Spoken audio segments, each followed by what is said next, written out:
What is going on, everybody? We got another stream, another live, and this one is a knockout one. So, if you're the first time in or existing, please do me a favor. As always, it's not gonna cost you anything. It's gonna help me out, and it's gonna be a big favor. Of course, I'm gonna ask for like, share, and subscribe. It's a great donation to me. So, I want to see how many of you guys remember the old Mortal Kombat, Street Fighter. Which one is better? Which one is greater? If there's so many we can go back and forth with. Oh man, it brings so many memories back in the day. Oh my god. So let's talk about it tonight. So, which team were you on? Street Fighter or Mortal Kombat? Oh, before I get too ahead of myself, guys, do me a favor, hit the one button. Make sure I'm here sounding great, nice and loud. Make sure there's no echo problems. I haven't used OBS in a while, so hopefully I don't have any problems. Yes, I am back on OBS. I am not. I'm putting Restream to bed for a while because I gotta figure out the bugs on that. So, before we get into Mortal Kombat, let's talk about this Restream thing here. Why did I say go back to OBS? One, OBS is more creative. I get more freedom, more everything. That's number one. Number two is I have less bugs with it personally. Restream is a great system, but this is my cup of tea right now. I was using both platforms, actually, believe it or not. I was using OBS to launch my stuff, but Restream, I was, pushing out my content, but it wasn't working. I got to figure out what was the issue. So, except that, let's get into the Mortal Kombat. So, what is your fondest memories? My fondest memory is playing on Nintendo, and it's the greatest memories. Like, which one's better, Ryu or Ken? The two guys I always picked. I think I love Ryu's fighting style, but I love Ken's gi. The red gi was what it popped. It was one of the greatest things. I always loved it. Now, when it came down to Mortal Kombat, there were some cool characters. I'm not going to deny that. But I always gravitated to Street Fighter. I'm on Team Street Fighter, personally. I think it's a better storyline and everything. The only downfall I will probably say is Mortal Kombat had more movies. Street Fighter, at the time, recently, about, I want to say maybe, was it one or two? So, let's get into some of these quotes I have here. Before I do that, I need to check one little thing for you guys. I want to make sure I have my information right.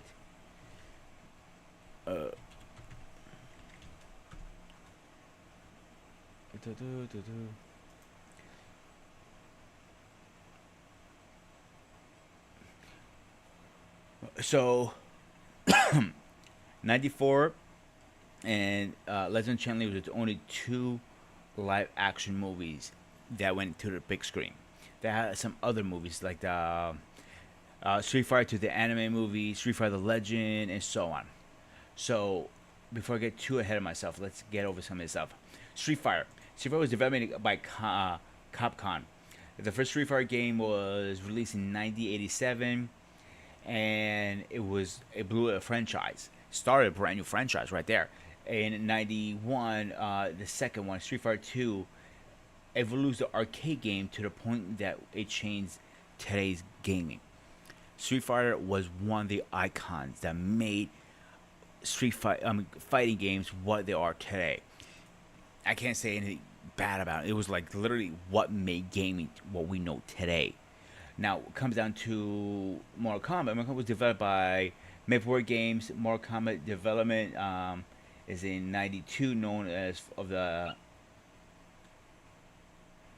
size, spirit, and graphic volume is quickly became the British franchise unique to the franchise of martial arts. And in a way, it's true, yes. Mortal Kombat was more based on martial arts. You had a lot of martial art characters in there. And it wasn't a bad game. Again, I loved it.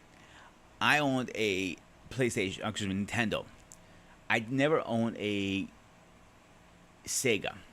What I did own later on, I'm going way, way, way back. Now you can see my age come out. I used to play on a Game Gear. Yep, This big fucking thing like this fucking big took 6 goddamn fucking batteries. You know how fast I drained this shit out of it? Just like that. That's how fucking fast. 6 batteries got very, very expensive fast. So, as we're saying about the batteries, I mean the Game Gear, I did play a good amount of Mortal Kombat on the Game Gear. Believe it or not, I had a good amount of it. So, and it was a good one, and I did enjoy it. I enjoyed it great. Uh,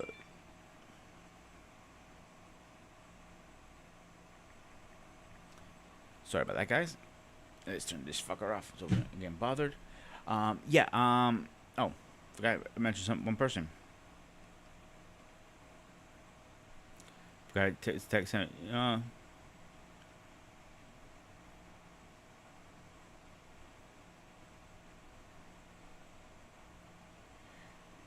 Okay, so I was saying, Mortal Kombat had a great franchise. I'm not gonna knock them for any of that.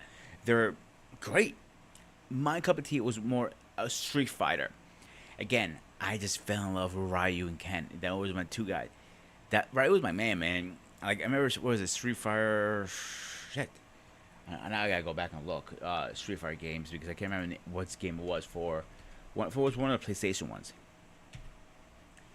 Uh, There we go. Boom, boom. I think it was Street Fighter 5, if I'm not mistaken. Yes, it was 5. 5, I remember, so as a kid, I played a good amount of them.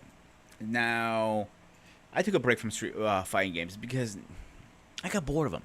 They were the same thing over and over and over. Let's be honest. But I came back to it in 2016 when Street Fighter 5 came out. It was one of the good ones, I think. I actually liked that for a PlayStation. I think it was on PlayStation. Okay, it was on PlayStation 4, Windows, and Linux. I'm surprised it wasn't on Nintendo. Huh. That's kind of strange. But anyway, so I remember when I opened scene, he's bopping, he's waving, he's like pumping up. I'm like, shit. I just got goosebumps just thinking about it, man. That was what Street Fighter was for me. It was like the iconic Street Fighting games. It was like, this is what I wanted.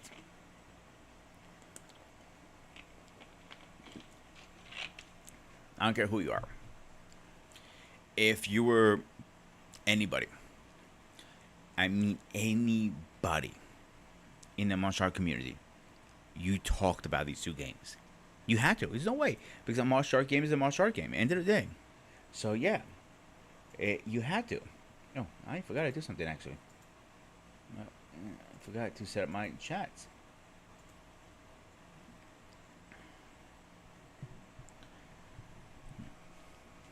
I want to give a shout out to our two people in the back that are sending chats. I apologize. I'm not putting you on the screen because I didn't set it up correctly. My bad on that.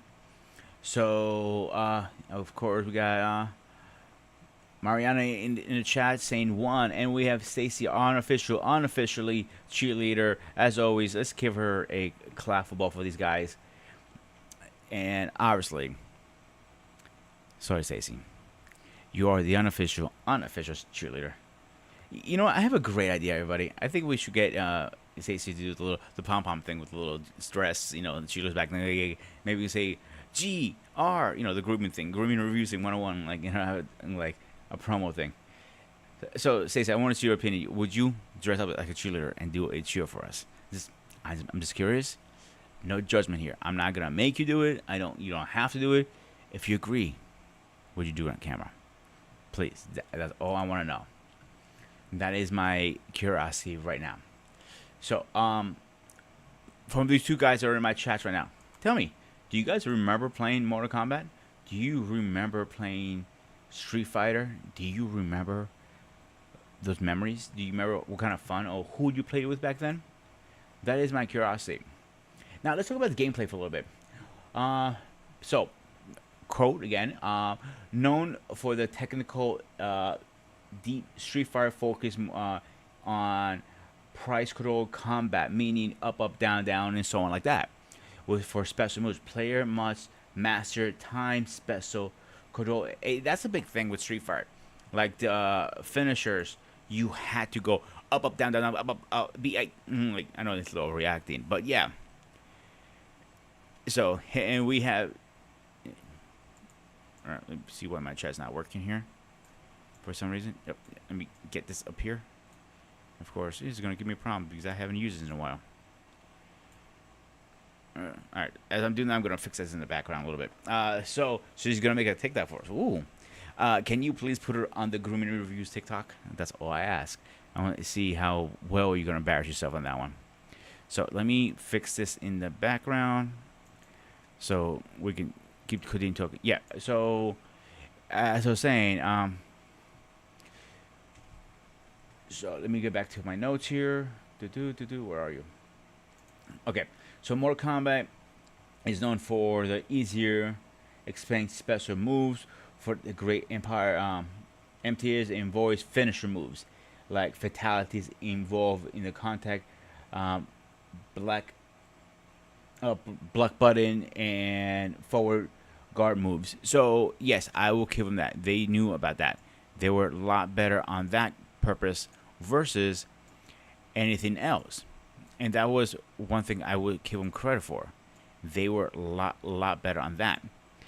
And they were better known for that, too. And there was nothing wrong with that. And I got this right about here. And let's do this now. Bada bing. Yep, there we go. Fixed again. So, anyway. So one thing I will definitely give credit to Street Fighter. Mortal Kombat, the fatalities. Woohoo! Who remembers the goddamn fucking fatalities? Ripping their, ripping their heads out of their skull, and all that, and so on. I think it was awesome, personally. I have nothing bad to say about it. But let's go talk about a little the design on it. So, feature of rosters was colorful chapters, each with a unique fighting styles. Backstories iconic like Ryu, Ken, my two-man, Chen-Li, guy has become symbolization of the franchise, and that's true. Those two guys made what it made. So though, when I say Street Fighter, this is what comes to my mind. Street Fighter is always going to be, to me, when I close my eyes, I'm thinking Street Fighter. Excuse me, I think Street Fighter. I will think Ryu first, Ken next.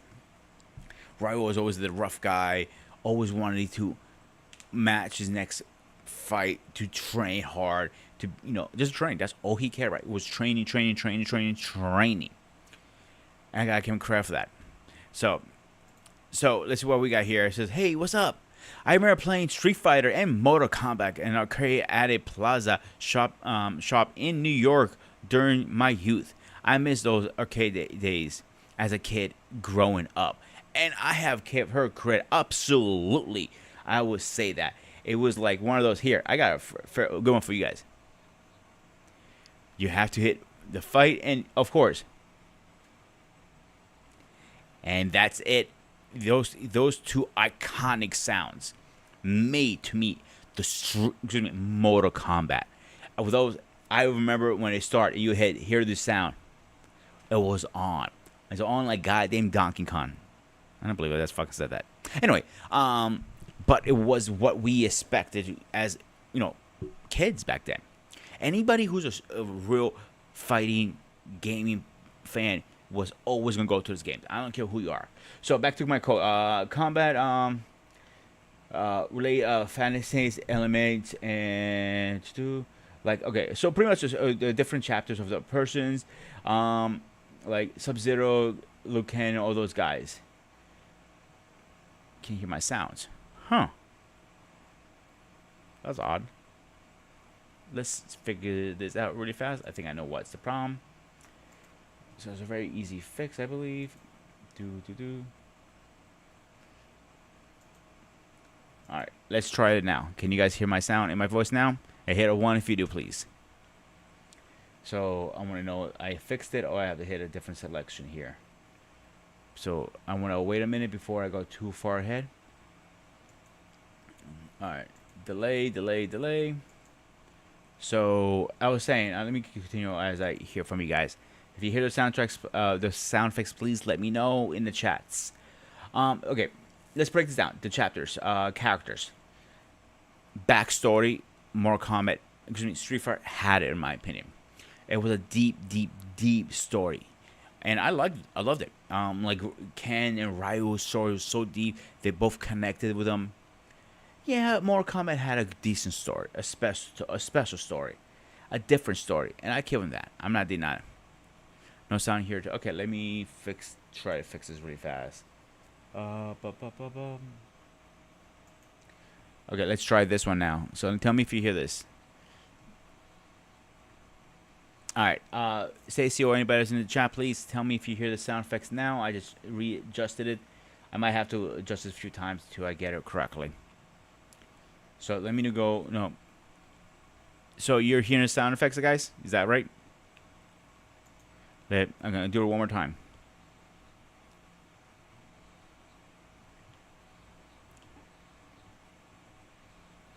All right, I did the fight sound for a couple minutes. Please let me know if you hear the sound effects. That'd be great. Again, I was saying the what was I going up? No, you cannot hear it. Okay, great, Paul. I'll see you in a few minutes, and I am working on the sound effects really fast. I gotta fix the problem really fast here. Show you some very stupid. No. Give me a second, guys. I gotta fix this little hiccup we're having.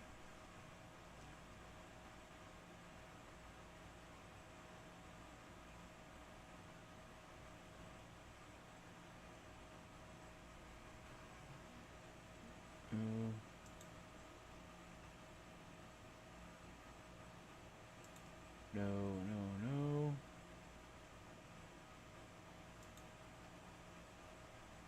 It's not it. Alright, just give me a second. I'm working on it, guys. Give me a minute. Work with me. Hope you. Yep, that's correct.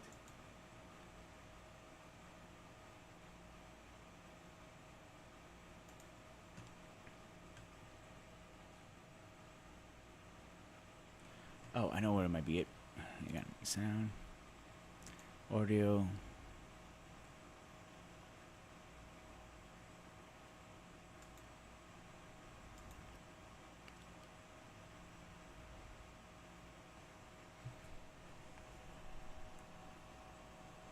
Just bear with me, guys. I just need to troubleshoot this really fast.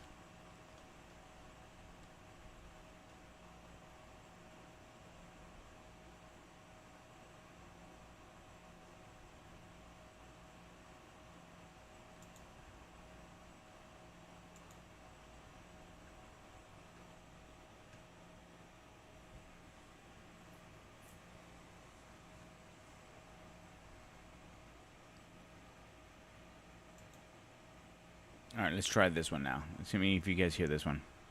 Let's do a different one. All right, let me go. Tell me if you hear that one.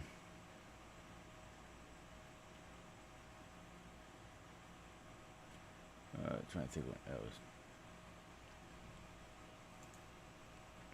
All right, I'm waiting for you to hear if you guys hear anything. Should be a very easy fix. Hopefully.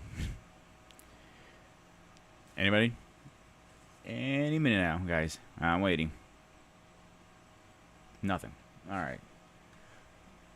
All right.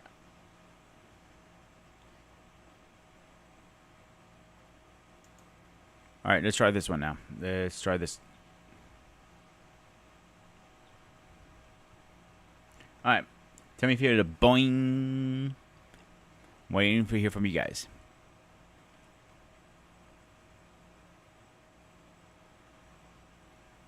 Gonna wait. Delay. Love this, streaming delays. Nothing yet, you guys? Anything? Going once, going twice. Nope. Okay. Try that, try that, try that. Let's try.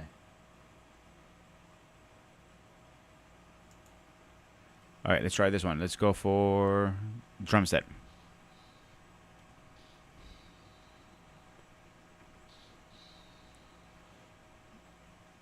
All right, anything, guys? All right. If you hear drum set, please let me know.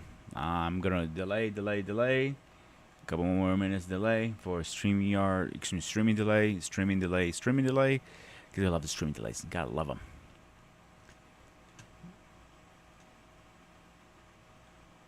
Okay. Okay. Oh.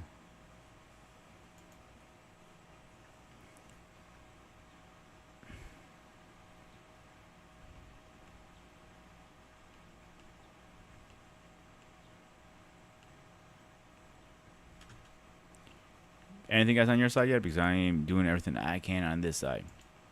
Don't know what it's going on with my sound effects. That should be everything. Now I can't even explain why.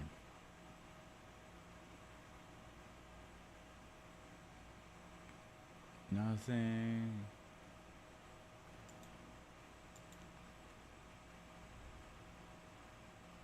Yes, I sure it's not on mute.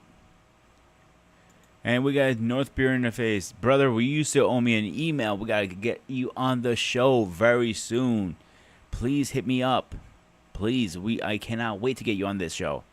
I have a big show I'm excited to do. And I'll tell you what it is. I want you on because I want to do beard versus clean shave. And I think you're the perfect candidate to be my co-host for beard side.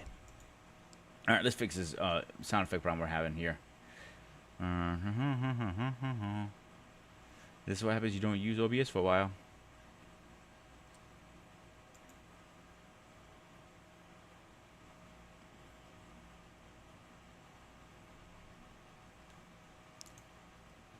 My man, as always. All right, that's not going to do anything. So let's. Nope. Let's try this other one.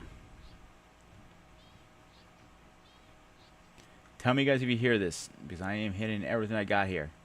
I'm throwing everything at you guys now. I'm going to go one by one down the line. One, you hear it, zero, nothing. Let me know. Delay. This is what happens. You don't use your stuff for a while.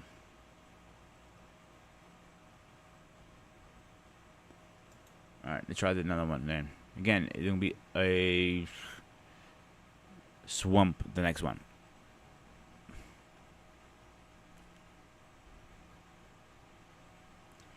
All right. Let me know if you hear anything on this one yet, guys. Then I'll keep going to the next one. 2 if you hear it, so I know which one I'm working on. This one will be a 3. Again, this is a 3. Oh, can't use that one. Let's try. Nope. It claps.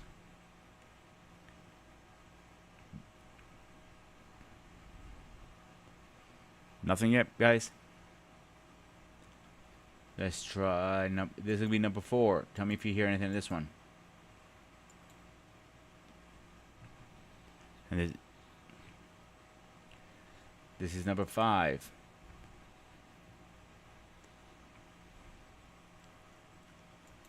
Number 6.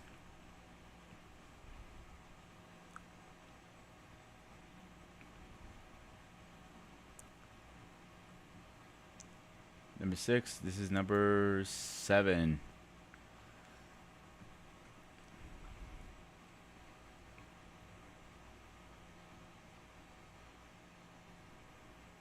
That was number 7. This is number 8.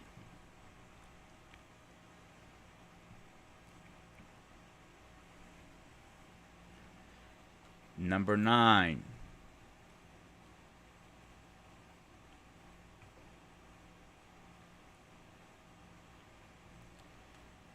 Number 10.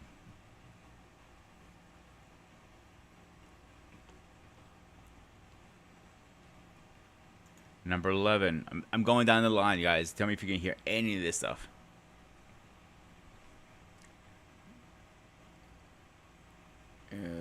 That's everything. If you hear anything, please let me know. Let's try something here.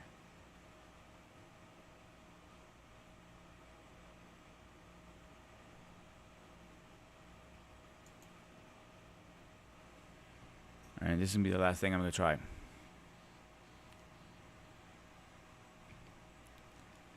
Still absolutely nothing.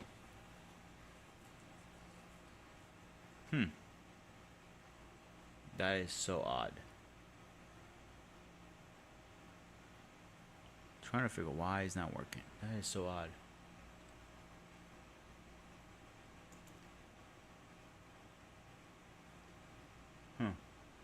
Should work. Anyway, that's frustrating.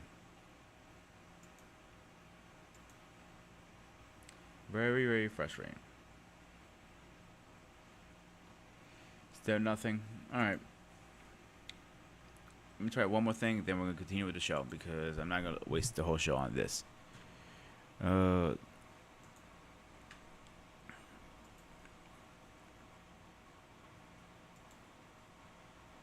sound. Now you cannot hear me at all, you're saying?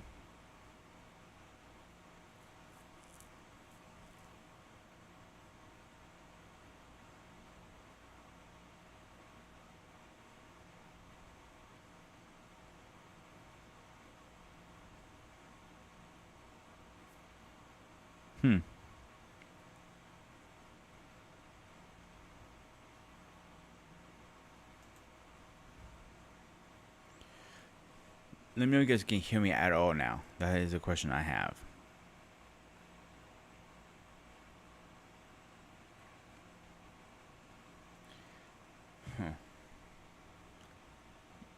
I'm good. Okay, does that mean only sound effects? Or voice is all together? I'm good. Can you guys hear the sound effects?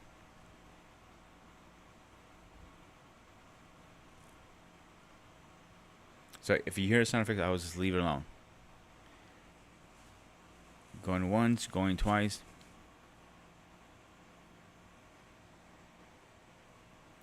Alright, you guys can hear me. Alright. Just let me know in the chat if you can hear the sound effects. That's all I want to know. I'll move on from there because I'm not going to kill the whole show. I'm trying to fix this right now. That's the only bad thing about because when something goes wrong, you need to fix it on the spot. And it's hard sometimes. Anyway, as I was saying, what no sound effects, whatever. I don't care anymore. That's fine. I gotta figure something out. So yeah, they let's talk about graphics for a minute here. The different graphics.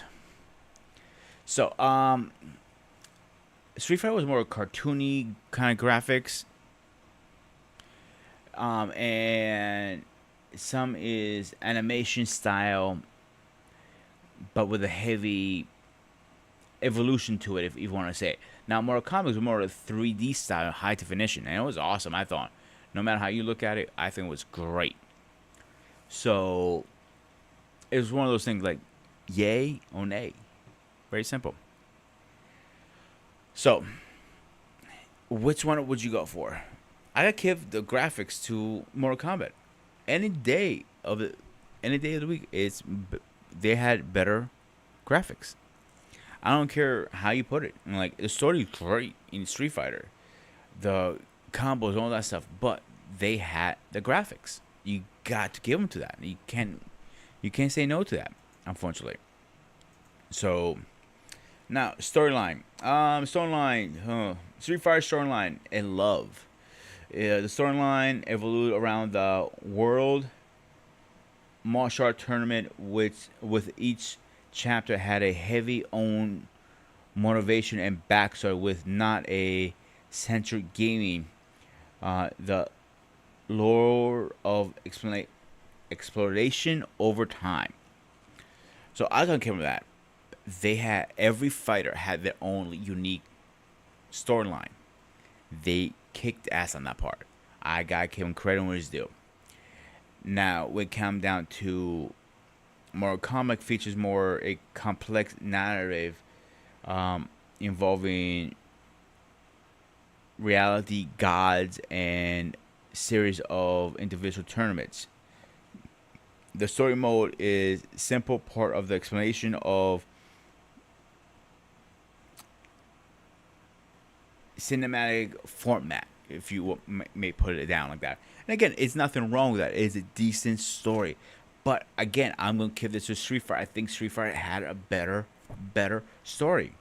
Now, impact, culture, and legend. The next topic is, and again, when Paul and everybody gets on, hopefully soon, we will go over this stuff and see what's their opinion about it. So Street Fighter, pop culture popularized the fighting game genre, and I mentioned that earlier. This is why fighting games were very popular at one time. I don't think fighting games are as popular now these days. I think they were overdoing it and burned out. Many countries still use it today. Yes, that's facts. Consider the other gaming has a story price. And again, I agree on that statement too. All of it is, it has a good storyline and everything. Now, Mortal Kombat is more bloodier. Let's be honest, guys. That's what. Again, also, I think both made the genre of fighting, no matter what. So Mortal Kombat was known for pushing the boundaries of video games, violence, legends to the creators of ESPR rating system. It has specific impact of the pop culture with movies, TV show, and merch. Can't say no. I cannot say no. Think about it, guys. You have all these different merch out there. Which one do you see more? Think about it. How often do you see Mortal Kombat shirts? I remember having the big Mortal Kombat symbol. They made so much money off the dragon symbol. It's the most popular one out there. Street Fighter, not as much. As much as I hate to say it, is not. So I gotta give that to, again, Mortal Kombat. Now let's come at complete scenes, huh? I'll say so fighting game, commentary, FGC, Street Fighter tournaments like EVC drawing, huge, auditive, and central compelling scenes. Yeah, they had pretty good scenes in Street Fighter. I'm not gonna deny that. But Mortal Kombat, while also popular in combat gaming, Mortal Kombat tournament turns to attack different forces, both technique, players, and entertainment value. I gotta give them that. I have to give them that. Their fighting style was a lot better than anything. I can't deny that. So, now, Evolve. Known for increasing, is that even a word? Merch such a combat system, super moves, and playing each new enter aim battle involved with their roots. Yeah. So I came with that. It's something unique to them. Don't know how you want to cut it. Street Fighter had a unique fighting style versus Mortal Kombat, and kind of this goes with the last one too a little bit. It features like individuation in chapter movements, story mode. Since story mode was just a tournament style, and that's what it is. Nothing crazy. Now let's talk about base fan and community. Now Street Fighter has a decent fan base that appears in technique deep and gameplay. The community is passionate and active with long history of fans of even the generations. But Mortal Kombat, and we're going to touch base in a minute, is boasts a division fan base that involve in its love chapter and over the top violence. community is very often energetic and disease about game evolution, storyline, and chapter arcs. Okay, let's talk about this community for a second here, guys. They're both passionate communities. Cannot say no to that. I think both of them have their own unique style to them. Can't say no to that. I think both of them have their unique fighting styles, unique everything. But it goes, I think it goes down to preference again. All right, guys. Before we get ahead of those, let's get our buddy in here, and of course, we are talking about the president. Sorry, Mr. President, I'm not gonna have sound effects today for you, so you're gonna have to deal with it. Yep, give me 1 second. There you are. Nice, live, and bubbly. Okay. Oh, by the way, I did activate the green screen on your side, so you just have to go into settings and pick what what background you want. I know Oh, okay. you have a big fan of that. So, Mr. President, first of all, how are you today? Pretty wiped. Long day. Train this morning. A lot of things going on in the background in the afternoon. So just finally getting a chance to settle down a little bit here. So I need a little bit extra. I need a little bit extra time. But yeah, here and I got some stuff I got to do tomorrow. So the day never. And Saturday is seldom a day of rest for me. But no, it's all good here. Yeah, at least you get a day of rest. Some people don't even get that. That's right. Oops. What'd you hit? I think I hit something. Hang on. That I shouldn't. It says it's almost done loading model. What did I do? Did you try to add your background? I tried, but I think I hit the wrong button. So you can still hear me, but you just can't see me right now. So as that's working, whoa. That I didn't want. Spooky. No, I'm not gonna do. I know this. No offense, don't get personal, but this actually reminds me of something from an African witch doctor kind of thing. It actually reminds me of something from what was that RoboCop 2, where that's right. What's his name? Yeah. Kane, right? Wasn't it? Kane, right? So as you're working on your side, let me see if I can change this. Yeah. As you're working on your technical issues, let's continue because we're both having technical issues today. Let me ask you a question. What is your finest or whatever memory you want to share with us with Street Fighter?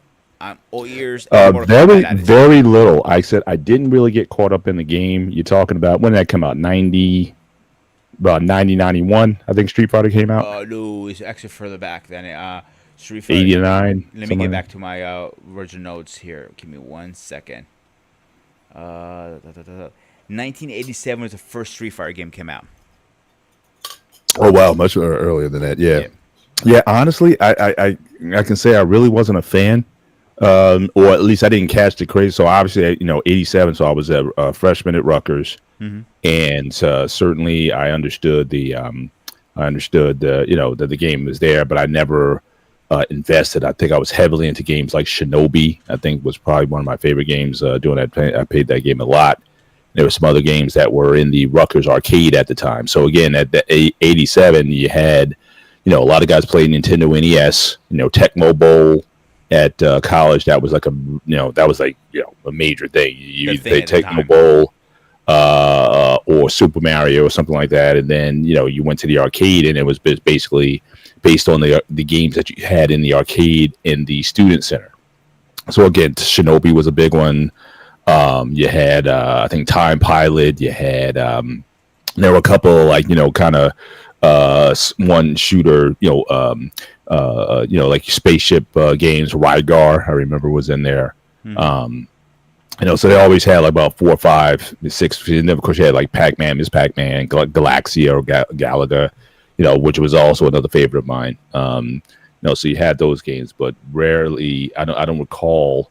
I do recall seeing Street Fighter because you had different campuses had different games. So I believe the Street Fighter game was on the Bush campus in Piscataway, but I just never really got into it. Now when Mortal Kombat hit. And I think Mortal Kombat came afterwards, right? Was that more later towards the... Yeah, Mortal Kombat came out, I'll tell you right now, exact date, 92. It was '87 was Street Fighter One, Street Fighter Two in '91. Right after that, '92 Mortal Kombat, because the war was Nintendo and Sega was heating up really bad at the time, Right, and they right. had to do something. That's how they got it. Yeah, yeah. So, so Mortal Kombat, I didn't get into heavy at the time because again, at that time, so you're talking later, I was definitely into computer games at that time because I know in 1988 I bought a Macintosh, Apple Macintosh computer, and so I really got into the games. Now, and that was a game breaker in terms of uh, uh, computer games that were available at the time. So I was much more in that space, Mm-hmm. playing those kind of games. You still had at that time you had Sega Genesis was a big platform that a lot of people were using at the time. So I was certainly heavily into that. So it's interesting as you got those later, more advanced gaming consoles, the less arcade gaming that I actually did. So I didn't, invest a lot of time into Mortal Kombat, but I do remember the furor that it caused at the time because of the violence in the game. So you always had, especially in the computer game market, you always had programmers and developers that would make more graphic Mm-hmm. and violent or even sexual games during that time. I remember this one game that there was an Atari ST computer system that was very similar to a Mac. I think they shared the same processor, and they had this game I used to play. It was like a sword fighting type of game or whatever. Guys would get beheaded, and the blood would like be shooting out of the guy's neck and everything. So again, pretty graphic at the time. And but again, it was in like in computer game markets, like because it was a quote unquote mainstream, no one batted an eye at that. And like I said, it was like adult games and all kinds of things you can get around that time. But Mortal Kombat I thought was different because when that hit, it was the first time that again that kind of graphic violence in a game became like mainstream. Plus the fact that they were using I don't know what you would call the technology at the time, but it was like human people who were like animated. You know what I mean? It wasn't just like it wasn't like a digital character like you had in Street Fighter or whatever. Who's the guy who had the crazy buzz haircut. So In they called it 3D modeling at the time. Right, right. So again, but so it was definitely a technological advance in that you started to see these sort of real life people in a game and doing like a lot of these movements. Street Fighter again, their characters were a lot more comic bookish, if you will. Like they had the big giant arms and stuff, and they did the crazy movements and like I said, the haircuts on them was pretty Crazy. very much cartoonish. I think that's what added to the disturbance in some people because you had very realistic looking people who were engaging in a lot of violence. So the fatalities of having your neck pulled out and your spine being shown or something like that, or a guy being hung up on, I forget the guy with the scissor hands or whatever, but he would guy would be up there convulsing as he was dying. Um, uh, those kind of images. I think for a lot of people, especially at the time, you had a lot of conservative voices at the time saying, these games are getting too violent or what have you. So there was like, I remember the big conservative pushes to ban the game or whatever, and that sort of thing. So I remember Mortal Kombat that um, for that making news in that way. Later on, you had the movies. First of all, I would say this: none of the movies, whether it be Fighter nor Mortal Kombat, none of those movies are very good. I gotta say that the movie sucks. I mean, especially Street Fighter with Van Damme. I just bad movies.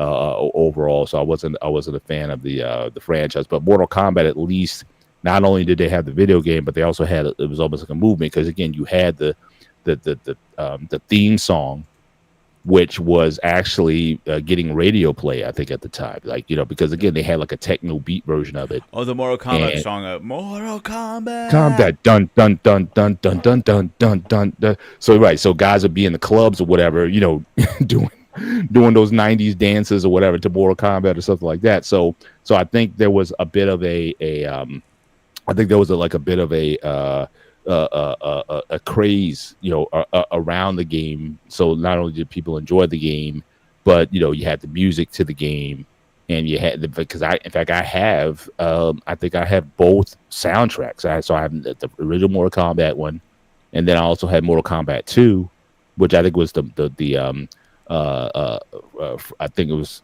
from the movie, and so I had the whole soundtrack from that, and I used to train to that, to that soundtrack being on. So again, so I think they were definitely much better able to capitalize on the mainstream, through the music, through the movies, even though the movies weren't very good, but at least you had, you had I thought they built a decent storyline around all the characters that people certainly it created a groundswell for everything that came after the video game. So much better marketing, I think, overall over Street Fighter. And again, I thought, like I said, I thought the movie with Van Damme, I don't think it landed, especially when Van Damme's supposed to be this Yankee American guy or whatever. I guess the main character in the game is like this military guy slash fighter slash whatever, and so you didn't buy Van Damme with his accent saying, "Yeah, I'm a Yankee American guy who's with me," and all this kind of stuff. So you didn't get a sense of that. So yeah. So as far as the gaming, I think the times, given that you had I guess at this point you had like I think the third, I don't know, Sega Genesis or whatever. I don't know if you consider that third or fourth generation. You had computer games that were starting to get really popular at that time. You also had in the sports area, you had Madden, football started to come on board in addition to Tecmo and whatnot. So I think with all of that, I kind of skipped a lot of the fighting. Now, when it comes to just martial arts games in general, just to show you how dated I am, the game that I played a lot, and even recently up to recent times, that I still found pleasure and enjoyment in, was the original Karate Champ game. So if you're talking about very crude graphics and the sound effects that were very crude or whatnot, but there was just something about when you did a jump kick and hit the guy inside of the head, he just crumbled to a heap and his mouth was like hung open and whatnot. It was very it was very gratifying.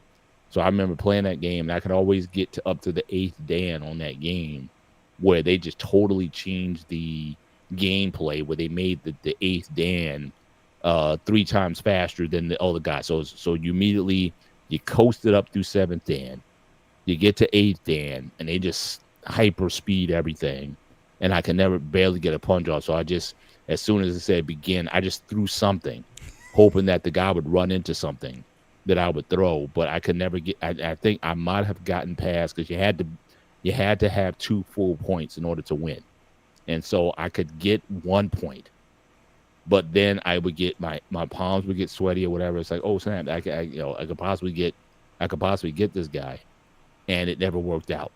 So, and even in I said I had a computer emulator, this MAME platform that allowed you to play a lot of arcade games. And again, I got up to 8th Dan again, and I could never take him out. But at the same, but I still enjoyed the path, But again, the graphics were very crude. They had these tests that you had to do after every round, and there was one where this bull will come charging at you, and you had to hit the bull in the middle of, right in the middle of his head. To win, otherwise you got ran over. So again, very crude at the time, but it had a very like I said, it was just a very satisfying experience. And I every once in a while I'll still, because I still have the emulator, so sometimes I'll charge the game up and I'll still play it. So I guess I'm not the most exciting gamer. I can play like the same game forever. Galaga is still something I always liked playing. And again, any given time I can just uh, shoot up the old coin up games or whatever. But it's like I'm not a certainly not into the modern gaming at all. I mean, I think as the games got more complex, one, they became more time consuming because again, at least with the shoot 'em up games or whatever, it's like okay, you had a score or something, and then you can leave it for a while and then come back to it. But as the games got more story like and more levels and things of that nature, it just became too much of a especially as I got into my professional career, it just got too time consuming. So I never committed myself to being that sort of gamer. So for me, it's like I'll take a break, like a 10-minute break at work or whatever, and I may just go play something, whether it be a solitaire or I get a shoot 'em up game or something like that, just to kind of break away. But long gone are the days where I'm spending like hours a night gaming or playing games for 2 3 hours in a row. Those days I haven't done in quite a long time. And so that's the bulk of my experience with it. So again, Street Fighter or Mortal Kombat. Certainly, I remember everything around it, but did I ever get good? I might have gotten maybe to like a third or fourth level on Mortal Kombat and Street Fighter. Like I said, I just never developed an appetite for the game. But certainly I recognized it was a popular game of the day, just like what was that other game with the uh, What's it about? So maybe I can help you. so it was like these guys who would go in like they would go into like urban areas and they would have these guys coming at them. Basically, they were just trying to rescue their girlfriend or something like that. So It they wasn't would go Street in. Fighter, was it? No, Was Street it Fighter. I'm sorry, Street Fighter? Double Dragon. Double Dragon, yeah, yeah. So that game's like that. And again, I would play that game for a while, especially it was ported to the NES. And they had a pretty good version on the NES system. But as far as real uh, uh, you know martial arts games like that or fast paced to that nature, didn't really get into it. Very heavy. So with everything you said, okay, so Street Fighter was a very confidential game because of the bloodiness. I remember grabbing the guy's head and ripping his head off and ripping his spine out. That Wait, was you a big talking about thing. Mortal Kombat or Street Fighter? Mortal Kombat at the moment. Okay, yeah, okay. All right. So when they were talking about all this stuff, you remember that time with this in the '90s, companies were trying to push the envelope any way they can, Right. and the laws were starting to crack down with the ratings at the time. They were not Mhm. infected Yeah. yet; they were just talking about it. Right. So when they were doing this rating thing, they didn't know how to rate this. So they Right. were able to push through limits beyond limits. Right. Like I remember watching playing the game. Now back then I didn't think any of it.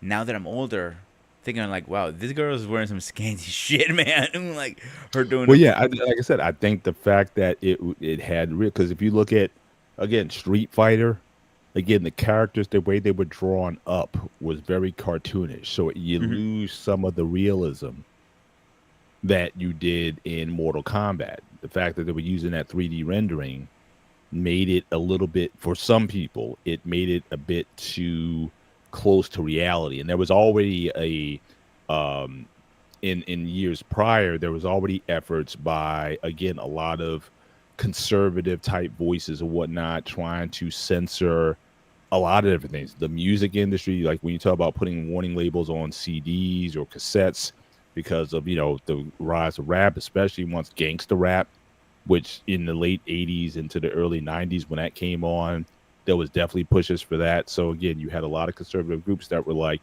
hey, we need to quelch some of this violence, violent lyrics, violent games, violent movies. You didn't worry so much about because again, at least they had a rating system. So a rated R movie, it was like, look, you go at your own peril or whatever. Or if you let your kid go to a rated R movie, I guess they could.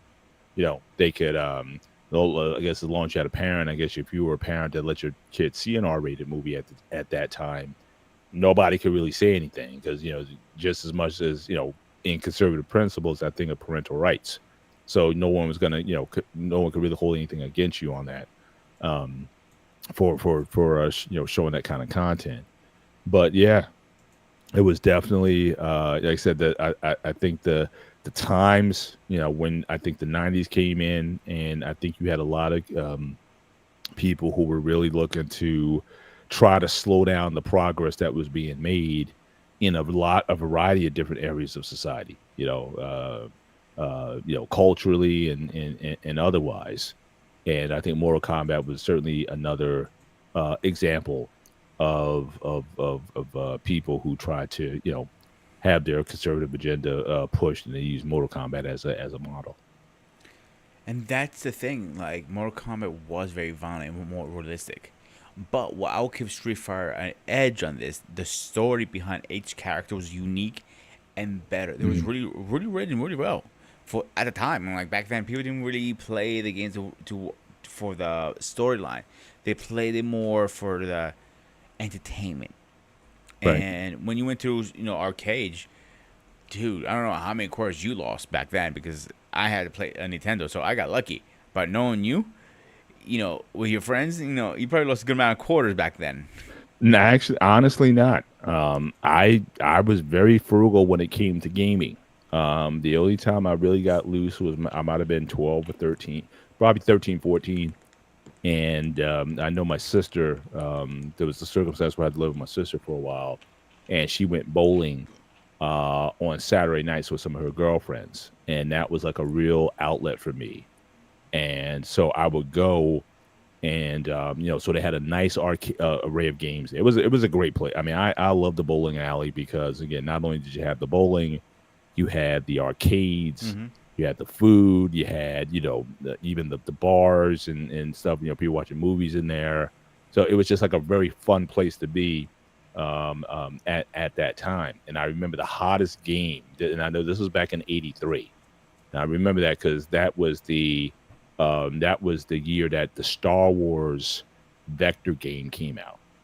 And so I don't know if you remember that game, but they had it like, they had the full console, they had the voiceovers for the game, Death Star going in and all the graphics and whatnot. So I might have got a budget of like $2 or $3.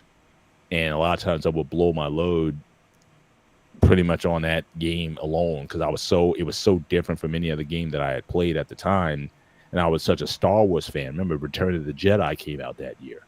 So it was very much I was so enthralled with that. I was always trying to play and get better at the games. And I was the only one I went ham on, I think, as far as being willing to spend more, or even bumming my nieces and nephews who were also there at the bumming them from quarters. Like anybody who had an extra quarter, man, it's like, hey, and the other thing about that game too, that was a 50-cent game. That's like back then, putting 50 cents to play one game It was a lot of money. was considered that was like a big deal back in the day. You know what I mean?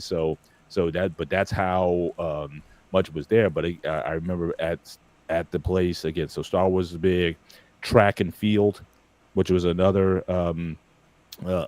exciting game. There, Cubert was another game that I played there, and then also they had Dragon Slayer that was there, and that was one of those first sort of CD-ROM games where you had like an animatronic type of character, but it responded to gameplay. So so there were definitely a lot of games in that place I just loved to play, but without question, Star Wars was the biggest one at the time. So no, I never spent a ton of money on any game. I got good enough at Galaga to where I could basically put in like one quarter and go for a while. You know what I mean? Like some guys, it used to get to the point where you turn the score back to zero or something like that because you got 10 million or whatever. You ran out of digits, so the game would flip its score to zero or something like that. I got up there. I mean, I could play Galaga for a good 35, 40, 50 minutes, sometimes an hour. Once I kind of got into a good groove and I could just keep Mm-hmm. playing the game until I just got tired of playing. But that was one of the few that I was actually able to master.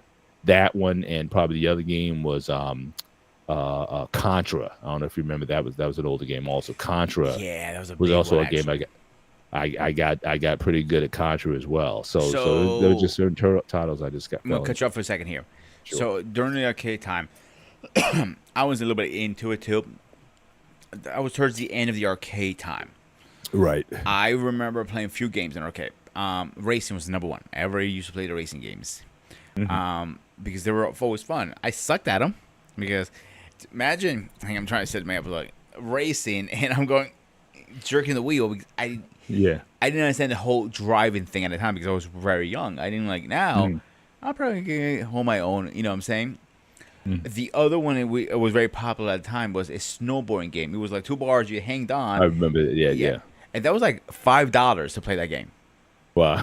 Yeah. Yeah, I'm like Yeah. I shit. remember that too. Right. And the other one that was very popular, and it came to homes eventually. It was Dance Evolution. Yes. Absolutely. That was a major in my last year at Rutgers. Yeah, that game came out, and that was just very, very popular, especially with the Asian students, because Yes. so they would have like these, and they had the two. We had the one that had the two pods, so you could actually have like a competition with someone doing those dance moves on the game, and some people were actually very good dancers, so they could move their feet very well. And some people weren't dancers, but they were good touchers. So they always had like a guardrail or something that you could hold on to. And some people were very good at just holding onto the rail and just stomping their feet on the positions. Whereas some people were pretty light on their feet, so they would do the double jumps and the things like that or whatever. So they Yeah. got really good. They It's got funny you really said good that at it. because I was a coworker at okay. We used to go to different schools. He was in martial arts and I was in martial arts, so we got along. Man, I can't remember his name, but my life depended. So we used to always hang out at the arcade at the mall, Mm, and I remember him going from one side, literally, and he used to like, right. jump around, do a split over the bars, and now Yeah. I'm like, dude, we're martial arts, not fucking battle like goddamn arenas. He goes, Yeah. what? And he was I'm not trying to profile anybody. He was fucking Asian, Mm. so he was that good. And Dance Revolution evolutionized the arcade for a while, if you remember. And we're like, No, it was definitely like I said, definitely one of the more popular, especially if you want to play together. Which again, that was very cool. 'Cause I remember with the old arcade games, even if you played one on one, you kind of switched in together. Now I don't know if you ever did the strategy to try to distract the person that you would give the person you're playing against a little bump. I mean, you were literally shoulder to shoulder, I and never sometimes played to it throw that someone much. off their game, you Yeah. did a little bump or something like that to get them off their game or something like that. Um, that's why how cramped it was when you're trying to play um, a two-player game. Earlier games it was like you play two-player, but like you would have a turn until your guy died. Then the next player would come up and you would have a turn, and you would go back and forth. But games where it was like two people playing at the same time, Hmm.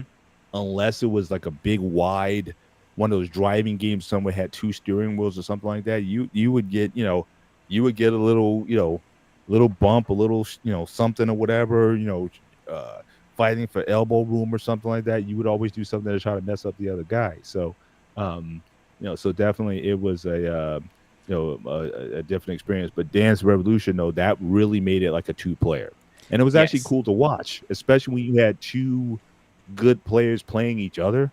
You would just sit and watch, see these people in sync because you had to do basically the same moves on both sides, and it would be very coordinated. You know what I mean? In terms of moves, doing double jumps, double taps, and things of that nature. So it was a lot of times you would just go around the DDR game just to see the people playing and how good they could do it. So and there was all and usually there was a crowd around the game, which you typically didn't see with other arcade games because people would either be cheering the other person on, yeah, go, go, yeah, yeah, yeah. See, it's You funny you didn't. You said this didn't. because when the arcade was dying out, that's where save it could push the lifetime for a while, Mhm. and the DDR wasn't cheap either. I think it was $1.20 to one Yeah, it dollar was up there. fifty. It was definitely probably the most expensive game that they had One of at the them, time. not the most. So when you used to play, it was like it might be nobody there, but when you start, you had two good people go like really Mhm. fast. I'm like, and all of a sudden you have a crowd is watching them going at it. Exactly. Yeah. No, it was entertaining. Oh yeah, I I can definitely credit admit. that for Yeah. that, 100%. Yeah. And I think it's very popular in Japan still or China at this point. It is one of the obviously the culture is a little different than ours, so yeah, keep that in Right. mind. Right. But the game, But what I it know didn't. Rutgers had at the time they had a very large. In fact, it's still the case now. I mean, even then, had a very large Asian population there, and I'm talking about not just Asian Americans, but like folks from Asia in the states studying for grad programs or other things. A lot of foreign exchange. So Rutgers, especially the Bush campus, because that was where your math, science, and engineering was. Yeah, I mean, it was definitely very much a probably at least half Asian campus even back then. So yeah, so especially around games like that one, yeah, I mean, you would definitely see a crowd there. See, and even with a couple of universities I worked at as a cook, some of them had like the last one I worked was Lehigh University. The Mhm. Asian community was humongous there. Yeah, Like I would count more Asian people than actually other cultures, and it's nothing wrong. yeah, Again, it's nothing wrong with that in their exchange right. program, whatever. But it comes to the gaming, who they're on a different level than us. It comes out of the arcade. Arcade are having a comeback in the United States now, Mhm. but Are they? I haven't been out, so I wouldn't yeah, I wouldn't so know. me and States were walking around at the mall, and they have one there and one down the street from my house. The one Mhm. it doesn't go. The one in the mall is not by per game. You pay a fee to get in. You play whatever you want, and I like that actually. To be honest with you, but the fee's pricey. I'm not gonna lie to you. It is a little pricey. It's like I think it was like $30 per head or some shit like that, Mhm. and it wasn't like a big No, arcade. honestly, that's the first time I'm hearing that, and you just got me thinking now, like, why didn't um arcades do it like back in the day? Like back then, it might have been $5 or whatever. But again, Oh, I can tell you considering, why. It's a very good reason. So arcades make so much money. One game could make you about $1,000 a night on a busy night, Mhm. versus paying $5, and then you have the electricity and all that stuff added up. Mhm. Made no sense. The same thing as a laundromat. How much money they actually make? Think about it. Mhm. Like these people say, "Oh, no money in laundry." Oh, yeah, there are. Think about it. They keep opening more and more for a reason. I have like six in Right. my area. Right. I'm just saying, but for the totality, because I mean, you're always going to have those guys who can just go in and just blow up the game. You know what I mean? But for the guy who's going to go in there and typically spend whatever he or she spends on the game, I would just think that the numbers would kind of balance out over time. You know what I mean? Especially maybe not five, maybe $10 or whatever the price. I'm going back to 1983, 1980 to 84 money to see what the best deal would be, because really that arcade era, what would you say? Probably 82. I would say probably 82 to well, actually maybe even earlier, maybe 1980. The Pac-Man came out, I think, in what, So 82, I would say the 81, 81. arcade area. Again, I'm going to look it up in 1 second. It I would say from the early '80s. Let's say '80 all the way probably late '90s. Mhm. I would say early Yeah, so they had a 2000s. good. You know what I'm I'm saying? thinking it might have been early, because by the late 90s, those game consoles at home got very good. I mean, because and that's the thing. A lot of the arcade games didn't get better. They were already so far ahead of the home gaming systems up to that point. You talk about, for me, I had a Atari 2600, then I had an Atari 5200. Then you had Sega Genesis, and by the time you got to that fourth generation, I don't know what came after that. I don't know if it was Sega Saturn or something like that. It was like the gap between the home video game and the arcade game. It really shrunk by the early 90s. I'd say by about 94, 95. it was you really didn't have a lot of distinction between the two. So yeah, you might be right. By the time it actually died out, like like really went left was probably by the end of the 90s, 99, 2000, where it started to sort of die out a little a bit more. But I know that just the the the growth in the arcade games, and then certainly when my kids are born, we had the Wii. The Wii gaming system came out, and those graphics competed even. And that was again one of the older consoles, and it's weird. The crazy thing about the Wii was it stayed relevant for a lot of years. There was a time where it was like everybody was coming out with like the next gaming console. We didn't really come out with another game console for what, 10 years or something like that.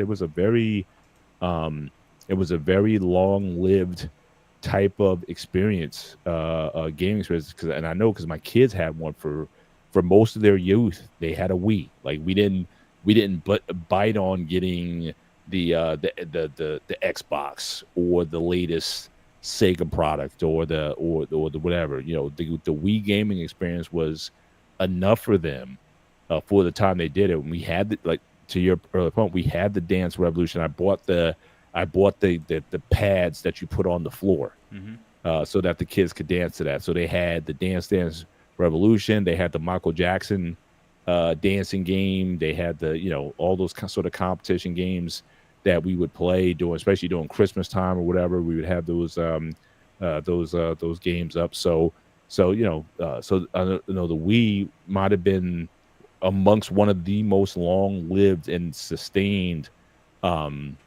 platforms that I recall ever seeing, because typically a platform almost got outdated maybe after 3 or 4 years.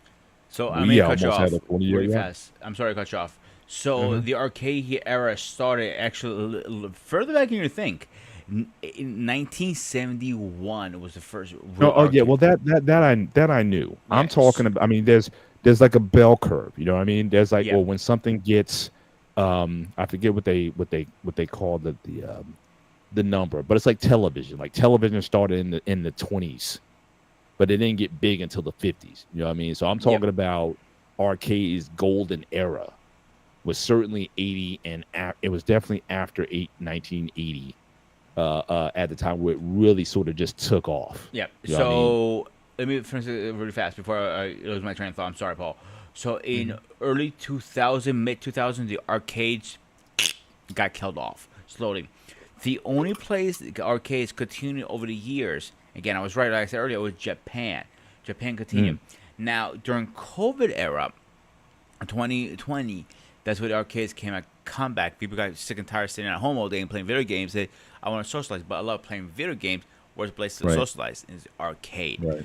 Before we move on, I want to say this to the comments. Nintendo has the pad to put down back in the day, or play tracks in the field. No, I agree that with Doug Hunt.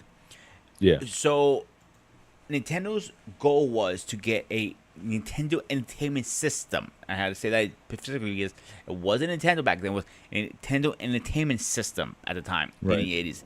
They wanted to get off the arcade. They wanted the one at home. It was a little pricey, but they try to buy you. Listen, you're paying all this money, but you don't have to spend all these quarters, and you can do it in your privacy in your own home. It sounded great at the time, but it killed off a market that commanded a lot of money. Think about how many movies are based off arcades. Mm. Tron, even Tron Evolution was the second one, I think. Yeah. Yeah. Yeah. It's still based off the game, and literally, the video game sucks him in, and he's in the video game technically. Tron. Mm. Right. So that's where like, as much as we want to give shit for arcades, evoluced us a lot. What do you think? I'm sorry. Arcades did what? Did a great evolution on our society. Um, I don't know. I mean, it certainly helped usher in the digital age. I mean, I Yeah. would certainly say that. I mean, it definitely, again, as a kid, whether you went to the movies or went to the mall or the flea market or whatever it was, I mean, it was definitely one of the stops that you had when you were there. I mean, it definitely Mm-hmm. puts you into the next era that we're coming out of,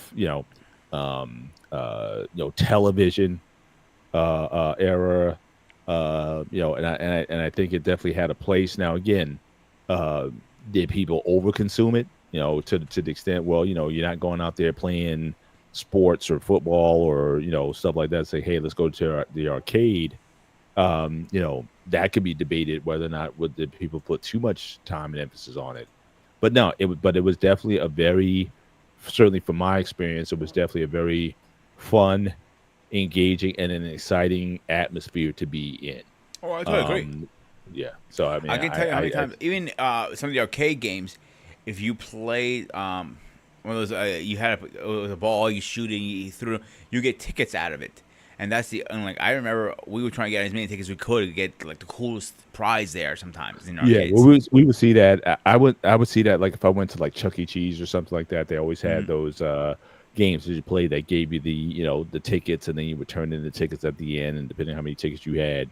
But you had to like have like an insane number because like you had to have like 1,000 tickets to get like a $10 toy or something like that. I mean they really made it. But at the time, it Impossible. was like the kids were so excited to get so many tickets from the booth. Again, considering what you paid to get all those tickets, and then to turn them in, and they're going to give you something of lesser value. So again, I never clamored for that. But I know kids would get so excited when they see those tickets coming out of the machine or whatever, and they would give them to their mother and something, say, "Hey, hang on, you're going to get something good at the end." But most people, you only have maybe 50 to 100 tickets, and you might have got like I don't know, like a little toy or trinket or something like that. It Or wasn't like candy really sometimes worth. too. What's that? Or candy. Yeah, yeah. So you didn't get like a ton for it, but just the idea that you were working for it, certainly inspired a lot of kids to Come to back. participate in that. Yeah, yeah, for sure. If you were Yeah, but I smart, and I was one of the smart ones, I never spent my coupons or coupons, whatever they're called, at a time. I used to take them home. mhm, When I get a big sack of them, then I used to cash them in. And I was like, right. how long you been here? Like, this is an hour. How'd you get all those tickets? Like, well, I saved them. I'm like, that's cheating. Like, no, it's playing smart, dude. No, it's cheating. Mm, Like, right. there was no rule against it. So, Yeah, yeah. So definitely I said it definitely a very much a again a fun time, and then with the again just with the home market again closing the gap mm-hmm. over time. Yeah, I mean, it created a lot of experience, and I think it really helped people again embrace again the information age, the computer age, in a way that prior generations couldn't have dreamed of doing. And I remember having like in the late '70s. I remember having one of those what's that Telstar systems where it had like Pong or something like that. So the moving sliding Oh, God, you're talking about, blockers and the dot doop, doop, shit. doop, doop. What was I? I think Atari. I Pong, can't. I think it was, or something like that. Yeah, it was in Yeah. Atari era. So here's my thing with the gaming. Okay, obviously and like a lot of most of you guys know, and you know me pretty well. I think by now, I'm a Mhm, good. I guess say good. I suck at them actually. A decent gamer. All right. mhm, So as a gamer, fix that. I was a gamer. I enjoy gaming. I don't mhm, do the whole stay up 24 hours and play the game, beat it, and return it. I used to at one point in my early 20s. I used to do because I could run on it 1 hour sleep and didn't give a shit. You know what I'm saying? yeah. Now, if I don't get my 8 hour beauty sleep, I'm a cranky son of a Mhm. bitch. Right. Right. So, me to stay up, play one game, it takes me about 3 months to beat because I don't have the fucking time like I used to. Exactly. Exactly. But I miss those? Yes. What I miss the most, and I think you're going to agree with me, definitely as somebody in IT. My problem with the game is industry right now is DOCs, download contact or patches. The day one, they've rushed the game so much. Let's say pretend this is the game in my hands. Let's say Cockers, whatever. All right, Mhm, you get the game. I'm not even talking about digital yet. I'm talking about just game. Even with the hat before they did digital, right. the game was already buggy coming out. On Yeah. day one, you put in is already all these fucking updates, Mhm, patches. I'm like, mhm, why? I remember PlayStation 2, PlayStation 1, Nintendo, all those. They were perfect coming out about. They would delay the game. They couldn't afford to make a right. fuck up game. Right. Now, they don't give a shit. They just want to push it out. It says by the time we get to you, we get the patches ready to go. Right. Are you fucking kidding me? I paid 60, 70, maybe So 80. what's the deal now? So you pay Mhm. one price for the game, but then you have to pay an equivalent of, like, how much are the patches, or do they you The just patches download are them for free. free? They're not any charges. Right. They have to fix it because they're gonna get sued like crazy. You know what I'm saying? Right, right. So But now, okay. that's yeah. Well, that's just the times, man. I mean, I again, the fact that I work in the IT space. In fact, I gotten a certification before I took my last job. I got a certification in a different way of delivering software. It's called Hmm. Agile, Okay. and their whole model is exactly what you're saying. Because it used to be that it would take months, 18 months, a year to come out with a product. And the problem was, even then, it still might not be what you want. Either it's buggy still coming out, or when the customers actually see it, they're not happy with the finished product. Even though you've been describing it, you had technical documentation, you had business I don't give a shit. user information, you had all that stuff going in, but until the user actually experienced it in a live production environment, a lot of times they don't like the finished product. So you spent 12 months, 6 months, 12 months, 18 months delivering this thing, and it's still not working. So the new with the agile, that the idea here is constant refinement. So you put it out in the public space, you let them break it up or whatever, you come back, you make a fix, and you keep it going. With the whole principle and philosophy about it is you're driving closer, the fact that you're almost partnering with the end users, you're making much more a better product at the end. So if you took a 12-month, what they call a standard software delivery cycle, is the standard term, versus an agile cycle, at the end of 12 months on the standard delivery cycle, or the end of the agile software is usually better in the sense that it more closely aligns with what the customer wanted. And so for some companies, they've moved from the traditional software delivery life cycle to the agile software delivery life cycle. And so because of that, more companies are moving their IT departments to, hey, we're not going to be worrying about getting it right out the box. We're going to worry about constant refinement to get it perfect. And so that is just a general philosophy that's a lot of people started to adopt. And I think Agile Meta came out like in maybe the late 90s, early 2000s. So it's a relatively new delivery method. Hmm. But some companies have bought it. I know I've been in companies that have, if not bought the whole thing, they bought parts of it, in terms of helping to deliver software. So But I the idea is, understand. yeah, I understand yeah, what you're saying. I'll give you a great example. One of the worst launches in game history, personal opinion, of course. I don't have facts on it. Cyberpunk. The Cyberpunk was the graphics did not add up nowhere near what we were promised at first. They showed us right. on big trailers and all this stuff. Like, what the fuck did we get? Mm, Two, it was so glitchy you couldn't play it for the first 6 months to the year. yeah, That's how bad it was, and that's my right, problem. Like, if it's so bad you can't even play it, why push it out now? People hate the game and nobody wants to buy it. They give it out for right, free. Nobody wants to play it. right. That's how bad it is. Yeah, So, well, I think a lot of it. Well, I go ahead. think a lot of it is the expectations that are set. So I think some of that Oh, might they be were very marketing high. as well. If you know that, again, a game's coming out, and they'll tell, because I played plenty of free games, like computer games, especially, where they say, "Look, this game is in beta, meaning it's not quite ready for prime time yet." The fact that they tell you that it's in beta mode, it automatically reduces your expectations. So yeah, if you're playing it and it's buggy, it's like, yeah, it's supposed to be. Now give us the feedback so we can fix it, improve it, or whatever. So when you get the bug, hit this button here and it'll upload the software information to the developer so they can look at it, analyze it, come out with a new patch, download it, and you play again. I mean, certainly even games on your phone, the iStore, whatever you use, they're always coming out, they're always churning out updates, and it could be based on, in fact, a game I was playing tonight. There's a bug in the game that I can see in terms of one of the icons. And I'm sure it's been reported. I'm sure they're taking a look at it. I'm sure the next time I download the next release of the game, it'll be fixed. So again, the idea of eagerly anticipate, hey, this game is going to drop, Christmas of 2024, and everyone's excited. And back in the day, I don't know what it is now. Got people used to stand in line. I don't know if you remember those days Oh, I where do.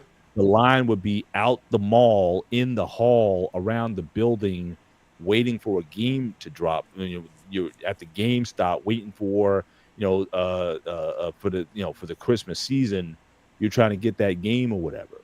Now I guess everything is like download. You just go and just download the thing now. But Not always. um, okay, So okay, let me clarify that a little for you, or for anybody who's watching.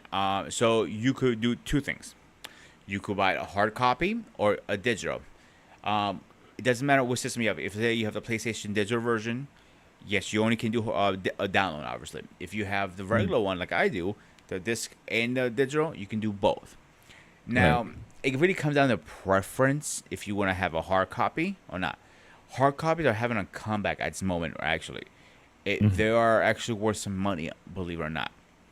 Um, so you can download the night before, or you can buy it. Um, the Switch is one of the few ones that recommend more a hard copy, the little cartridges, versus right, the download. right, Again, it is preference. What I personally do, I just download it now. It's really no point me going to the store. It's the same fucking shit at the end of the day. mhm, Now, to trade it is not even worth the money. So mm, if let's say let's say you bought a game, let's say Jedi's Fallen Order, or Survivor, the Last Jedi game, all right, mhm, and you beat it in 24 hours. That's the key. You have to beat it in 24 hours. You're not gonna get $60 back. You're not gonna $50. Before, mm, when I was doing, I was beating it and sending it back as soon as I can. If you did it in a week, you got about $30 back out of 60. right, That's not a bad deal if you think about it. right. Now, if you be lucky, get more over $10 for a brand new game. Wow. That's nothing really. So that's why people don't want to buy games anymore. That's fuck it. Why am I gonna buy it if I'm gonna be ripped the fuck off? Right, right. Yeah, and wasn't there at one point like a subscription service that you can get where you can like download any game that you wanted for a monthly It still is subscription going. or and So it's two kind of subscription service. Depends on what system you have in. You can mm, do, and it also depends what are you playing on, PC or console. Let's go talk consoles for me because we're in that conversation. All right. right. So Xbox has a better version. It's called Game Pass. I think it's $30. I'll tell you right now. Actually, give me 1 second. Uh,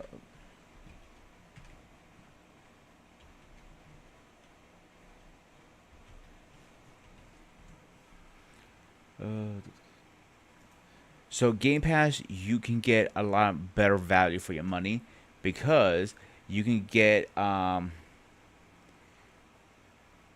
what's the word? You can get day one exclusives like Call of Duty, for example.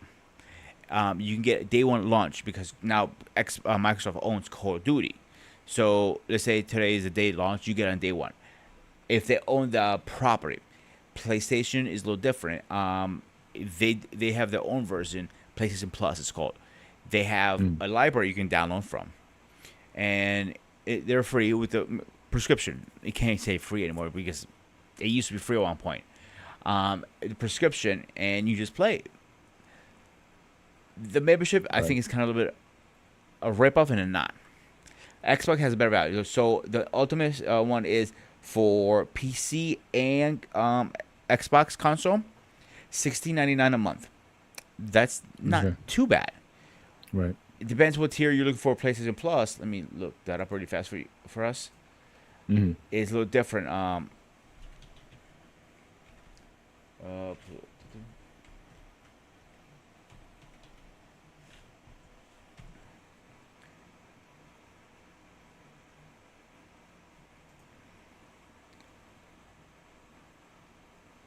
where's our prices here?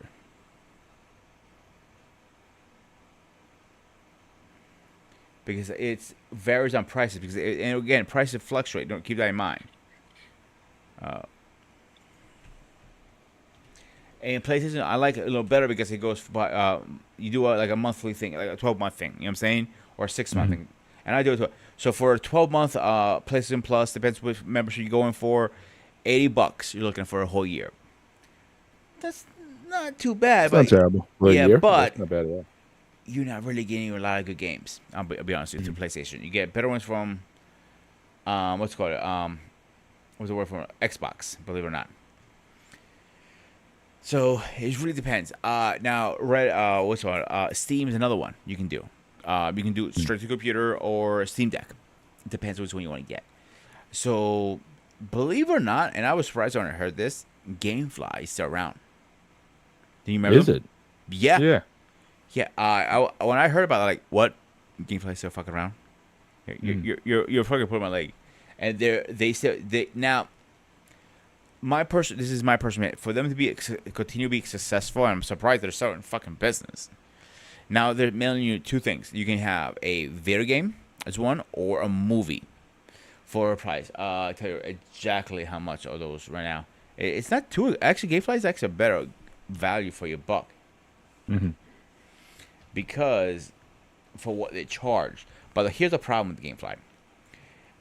When you do order games and stuff, okay, for you get 30-day free trial for one rental is 11.50.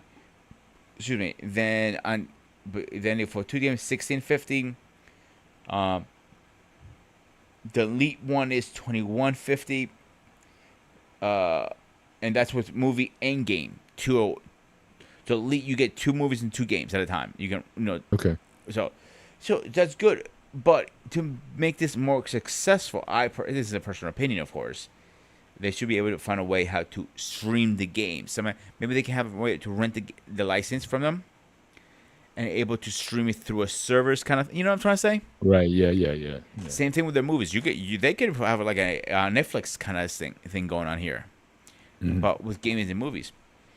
I'm just very surprised they're still just they're fucking around. I was never surprised, but they're only doing it through the mail. It's like Netflix. Remember how when Netflix first started, you had Yeah. to Yeah. you get the Yep. Yep. envelope, you pop it in, you mailed it, and Yep. you didn't pay for the Yep. mailing. The problem Right. I had with this company with Netflix, I mean GameFly, excuse me, with GameFly with Netflix when they mailed it, you usually get your movie the next day. This Mm. can take a week or 2 weeks to get in the mail sometimes. Oh wow. So is it really worth it? The second problem I had, new releases, they only have so many copies. So you may be waiting for a while before you're able to play that game. Mm. So if they don't, you say you put in your request, and the next game is a Call of Duty, Black Ops 6, the new one's coming out.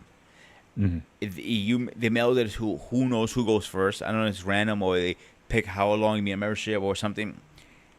If they will skip you and send you the next one, and you're like, but I want to play that next. You don't really have a choice Right. sometimes Right. because of how many they have. So let me ask you this, Yeah, go because ahead. again, I'm not up on Mm-hmm.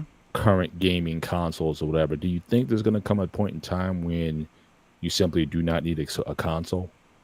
We're going there already. Oh, it's already there. We're going there slowly if you think about it. Because PC gaming is coming back to a big revives. Because gaming Hmm. PCs died off a while. Because the PlayStation, it is a PC end of the day. The Hmm. fucking Xbox, it is a PC end of the Yeah. day. Yeah. Absolutely. The power behind those fucking machines are incredible. That was why PlayStation was short on units when it first launched because they didn't have enough Hmm. parts because of goddamn Hmm. COVID. Hmm. Like the memory alone, it was $80 to get expanded memory. Hmm. And I think that PlayStation did that a little on purpose, to be honest with you. So that, oh, you only have this much memory. Now you got to buy another memory to add it. I haven't bought memory for a system since PlayStation 2. Mm. So that's 3, 4, 5 now. That's like, do the math, how many years? Like, Yeah. like over 10 years, almost maybe more. Right. So us going to the point we don't need, even for the phones, they have the bone jog, bone jump. Is pretty much the thing you put your phone in and it's a controller. I don't like playing, Yeah. like say Pokemon, for example, on this thing. It just doesn't feel natural. It feels Well, clunky. they had, I know, a year ago or so, they had the things that you put on your phone, right? Yeah, that's what I'm That talking would about. give you the X, Y. Yeah, yeah. So, okay, the controller's on the phone. Yeah. Yeah, I'm actually going to look it up right now. What it's called.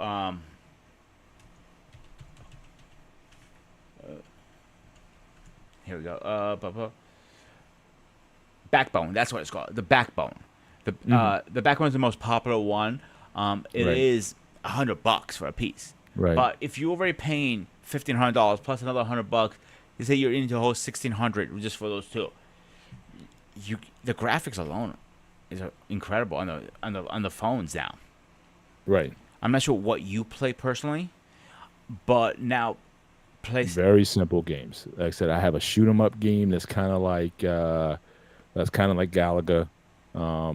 You can play other people in terms of one-on-one tournaments or whatnot, or just one-on-one. Me, I just get to the next level. I build I improve my ships, and I'm always looking for more power to get to through more phases. I play a baseball game that's basically just a home run derby type of game. Like I said, I'm very simple when it comes to my gaming. I don't want like the long quest or Odyssey type of games or whatever. I just again I just like to kind of divert my mental space for maybe 15 minutes at a clip and then get back to what I was doing. So I'm not, again, very simple in terms of my habits. And I just don't get into a lot of the space. Sometimes I'll play spades, like an online community, if there's a card game or something like that, or, some community like that I may get into. But yeah, I'm pretty Before we pretty get to simple ahead of these that, days. so a couple things I want to talk about. One, iPhone finally is letting you do emulations on the phone. So remember, let's say Street Fighter, as we're talking about, or Mortal Kombat, you can actually put Street Fighter 1 on your iPhone now. It's a couple of Oh steps wow. you have to do. You have to get an app. It's called, what is it? I had it right here. A Delta. That's when the Apple's approve apps. So you got to do that, Right. and that's great. But they also make a little size of your iPhone, little eliminations from all the way to PlayStation 2 down, from Nintendo or whatever. You can get like over Right. 1,000 games for $50 for eliminate Yeah. for a little system in your hand. You can put in your pocket. Even like Hmm. I'm a big guilt for this one. Like I love playing games when I'm taking in the toilet. I'll be honest with you. It's just Yeah. like it's Yeah. that perfect Yep. time. And you can literally have a whole system in your hand, and that's fine. That's right. That's right. No, you're absolutely right. Yeah. You're So absolutely right. Yeah. the trend I also see going on with the gaming. Not only we won't need consoles. Have you heard the Quest 2 yet? Quest 2, no, I'm not. So Quest 2 is owned by Facebook.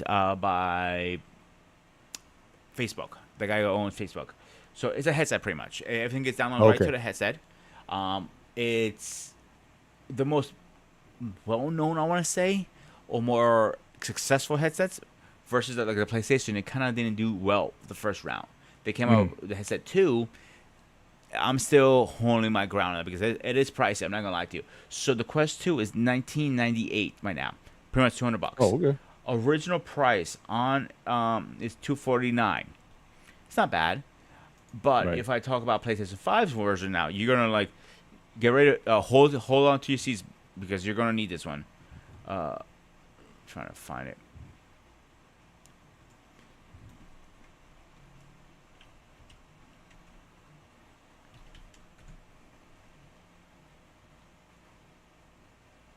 Where is it? Of course, when I need it, I can't fucking find it, of course. It was like close to like $300-400 just for the. You already have the play. You need a PlayStation. It's another $5, so you're into almost Right. $1,000. This headset. Yeah. Yeah. So, my issue with that is. Hang on 1 second, Paul. I'm sorry. Aha, here it should be it. And no, of course. So my issue with the headset is I'm already paying all this fucking money Yeah. for a PlayStation. Now you added me another accessory. So the problem Yeah. I had with the PlayStation 1 headset, I never owned one, but the problem I always saw was the developments didn't have a lot of games for them. Hmm. and it was that was pretty bad because uh, here it is. How much is it? No, it doesn't say here. The problem is that they had some decent games. Like they had fucking what it was called trying to name of it now. Batman. Remember the Batman Dark Series games? Did you heard of them at least? Yes, I've heard of. Yeah. So they were very popular. They were the best. What's it called best Batman games. Yeah, but And they were like movies, right? Like the Arkham. the Arkham Yeah, I series were mean, the it was like best ones. Yeah, yeah, those three yeah, Arkham ones were the best ones. So when it came down to it, it wasn't that good as the other ones. You can see it was like you see mm, two hands floating all the time. You're supposed to be Batman, but you couldn't do half the stuff they're promised. right, And it was all these wires. This time they went more. They shrunk it down, right. and that's what was a problem. I was thought like, what the hell is going on here? So you spend all this money, and now you have to spend more money. Really? Yeah, yeah. They try to get you, man. So it was a racket. So on Suck you in. now, PlayStation now right at this moment we're speaking just for the headset. You can't just get the headset. You need everything else with it. The controller, the if you remember PlayStation I think it was called, is a little thing that move up and down.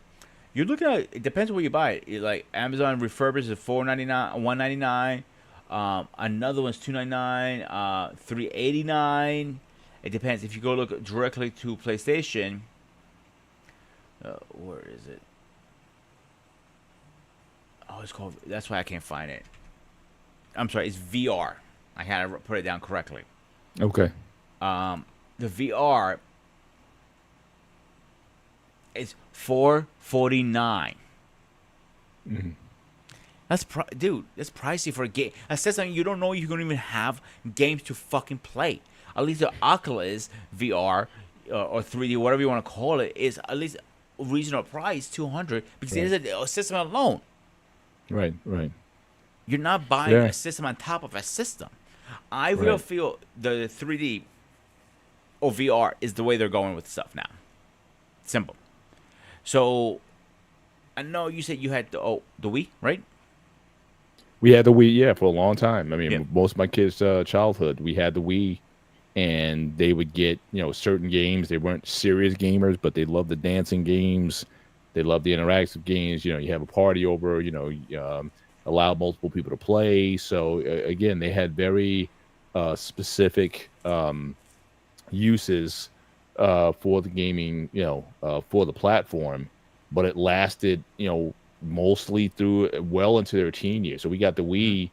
Wii pretty early on, and it lasted through most of their teen years. I think we might even used it last Christmas because I know my nephew, he had his kids over, Mm-hmm. and they needed something to play. So again, I think they put on the Michael Jackson game or something like that. So I mean, and again, we don't even have the latest version of it. It's several years old.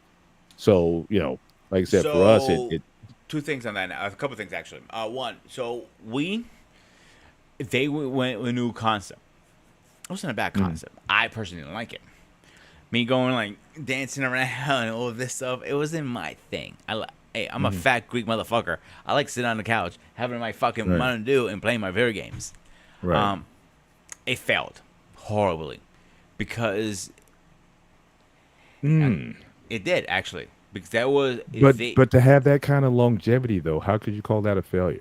I mean, think of any gaming console as far as its duration. I mean, they had a nice system from what 2006 through the middle 20 teens or something like that. I mean, The you mean the most gamers. GameCube? You talking about What's that? the GameCube? You're talking about? No, I'm talking about the Wii. Okay. I'm saying, I mean, if you look at its life in terms of production, it had a very long shelf life. And I think one of the reasons also why I think it had a long shelf life is that a lot of the games appeal to girls,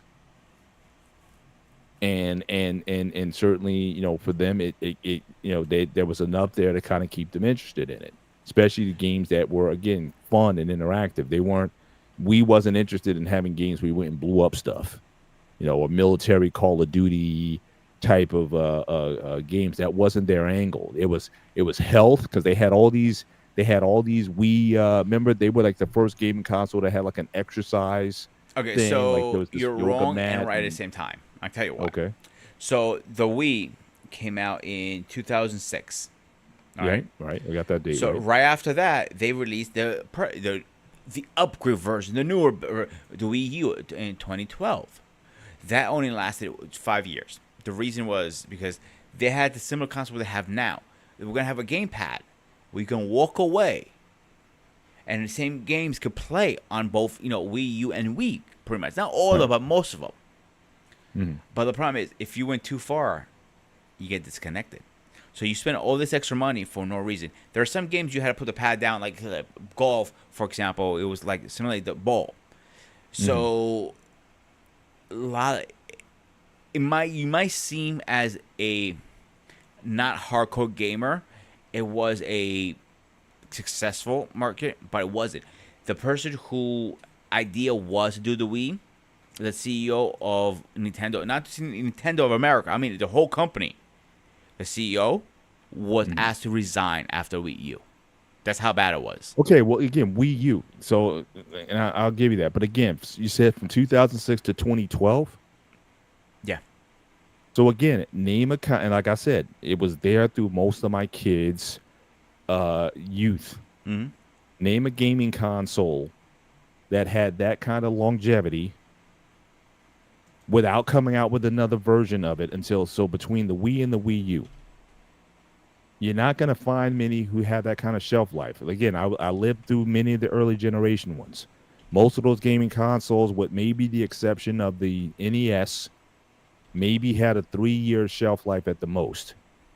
Because between NES dropped out, I think 85, 86, winter 85, or early 86.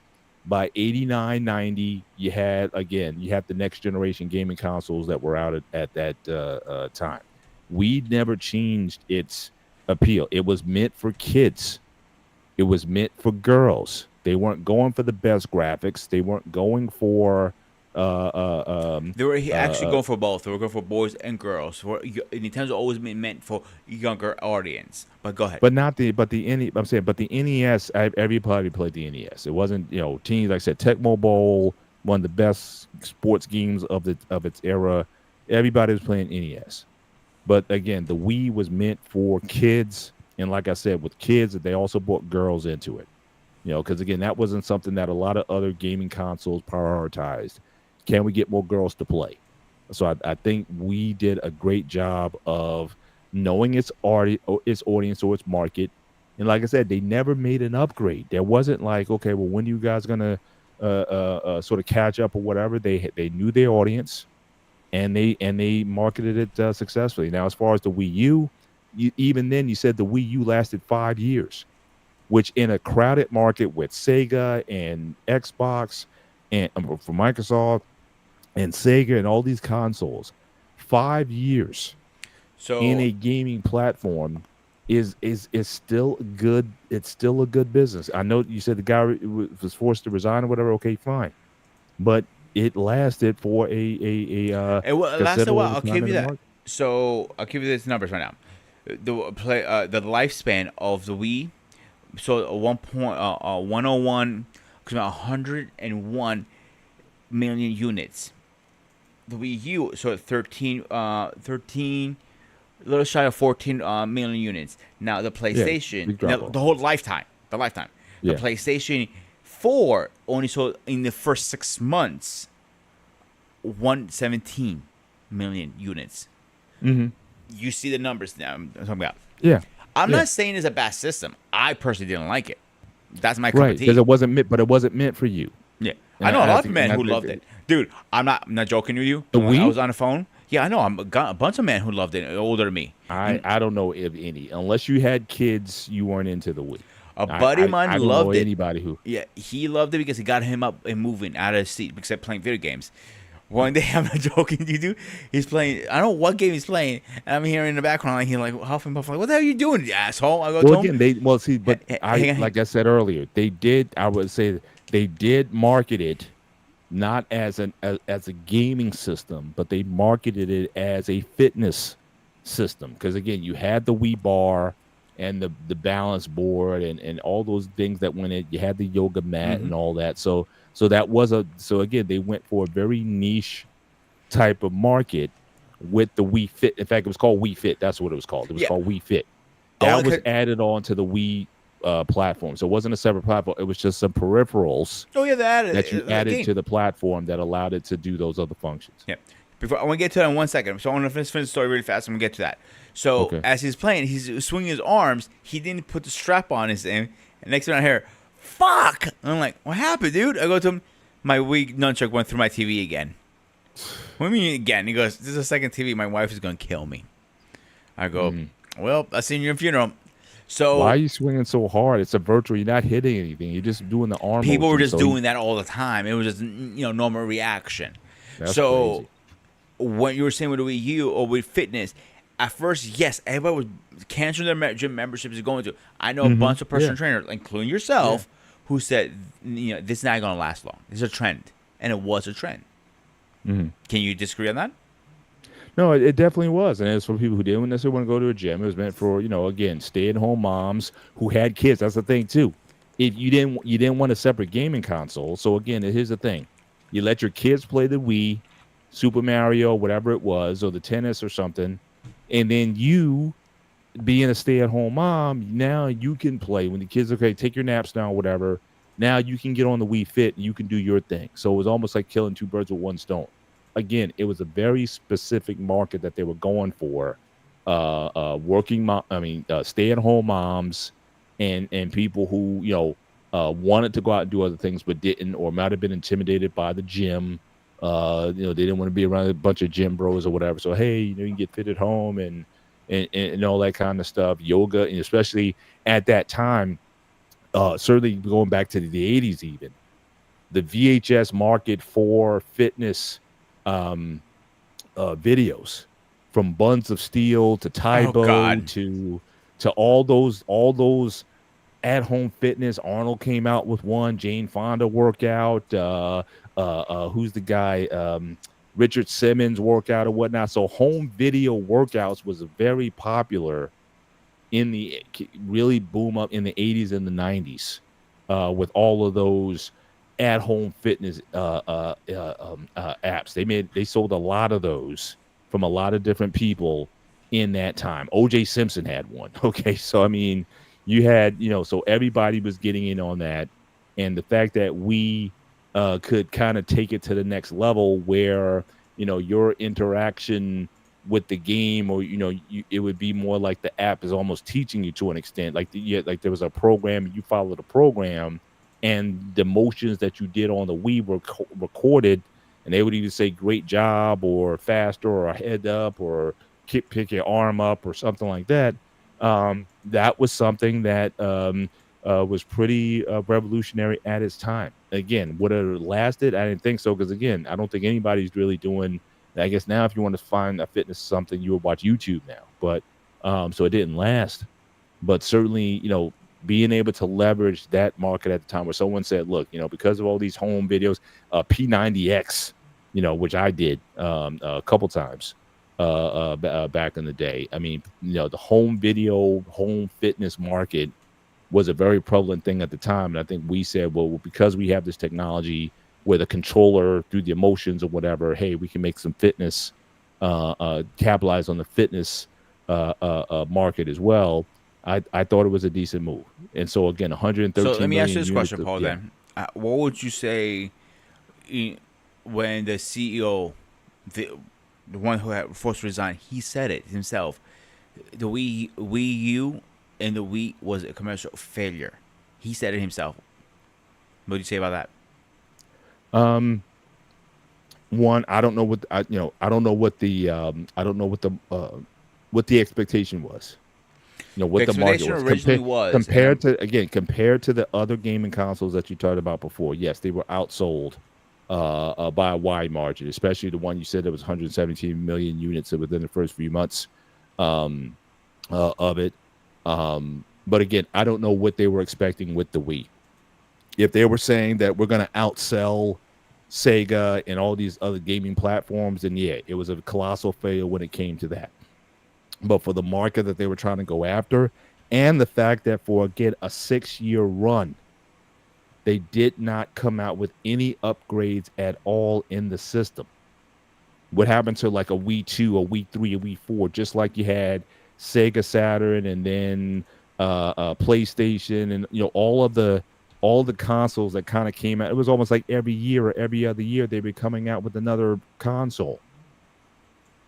So I'm saying, so they didn't, to have that kind of success with one console with all that tech, rapidly ascending, for them to have that success for a while, I would say that it's a success. But if their goals were loftier than that, then I would say, yeah, they missed the mark. So again, So unless what I they were know what trying to the do, expectations were, I don't know if I can call it a failure or not. But he would know more than me. yeah. So that's your personal opinion, and that's fine.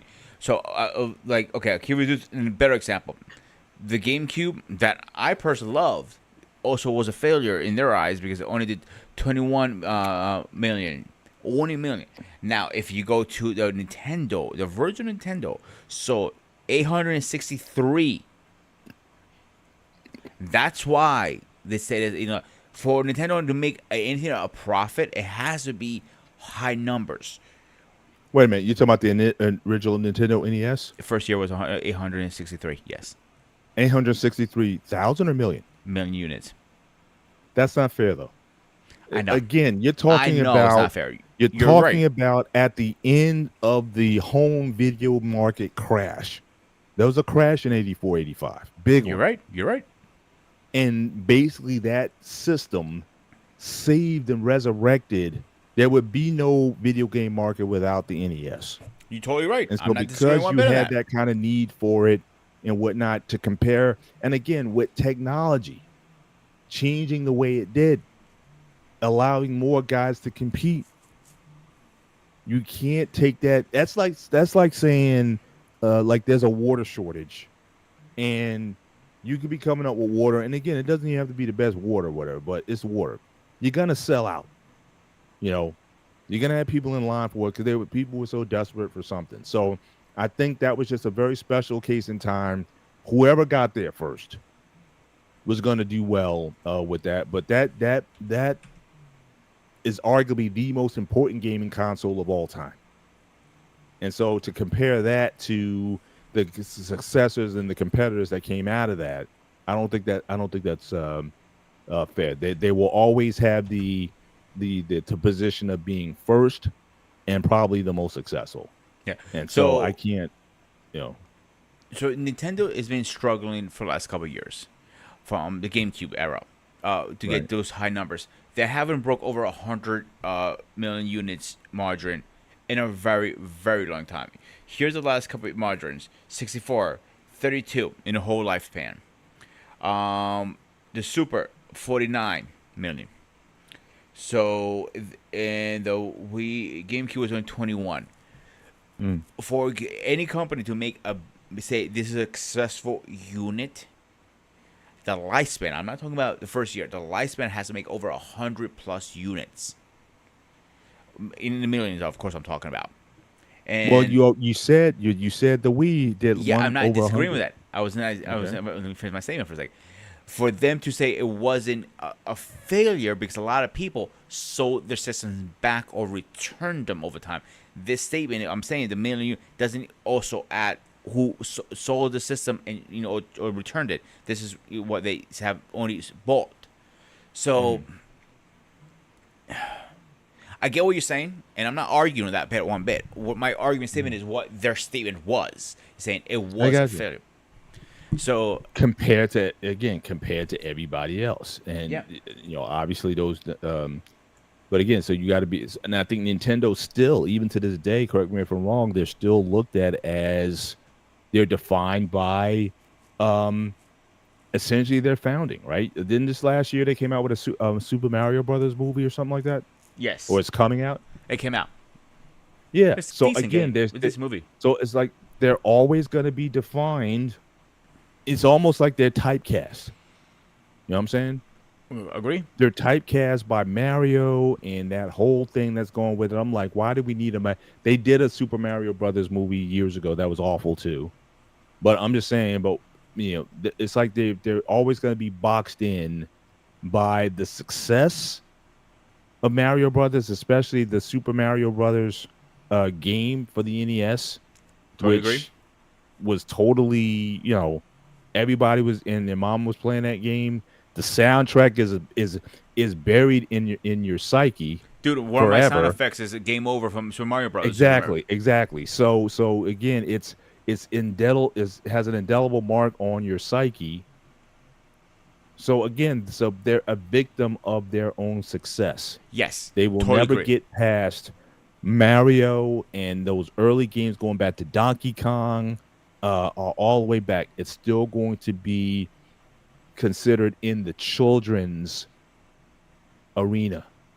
So I'll give you this example. The Switch did 141 million units worldwide to this day. It's still selling. It's not. It's done. Um, they are their own critics because they're trying to reinvent the wheel in a way or re-engage that magic from the 80s. It's not going to happen. You need to evolve with the times. The Well, Wii, that's my point. That was my point about the yeah, I know. movie. That's why I'm also making that statement. I agree with you 100%. The Switch is unique because they took the failure of the Wii U, portable. You can go away with it and still have a home system. But if you went too far, now they found a way. Oh, I can take this and go away. Their problem with Nintendo's been always been this issue. They're only targeting kids. So if you Yeah. have somebody like myself, my buddy CQ, I'll use him because he's a big gamer like myself. My Right. friend King, we're gamers. So if they target a little bit of adults too at the same time,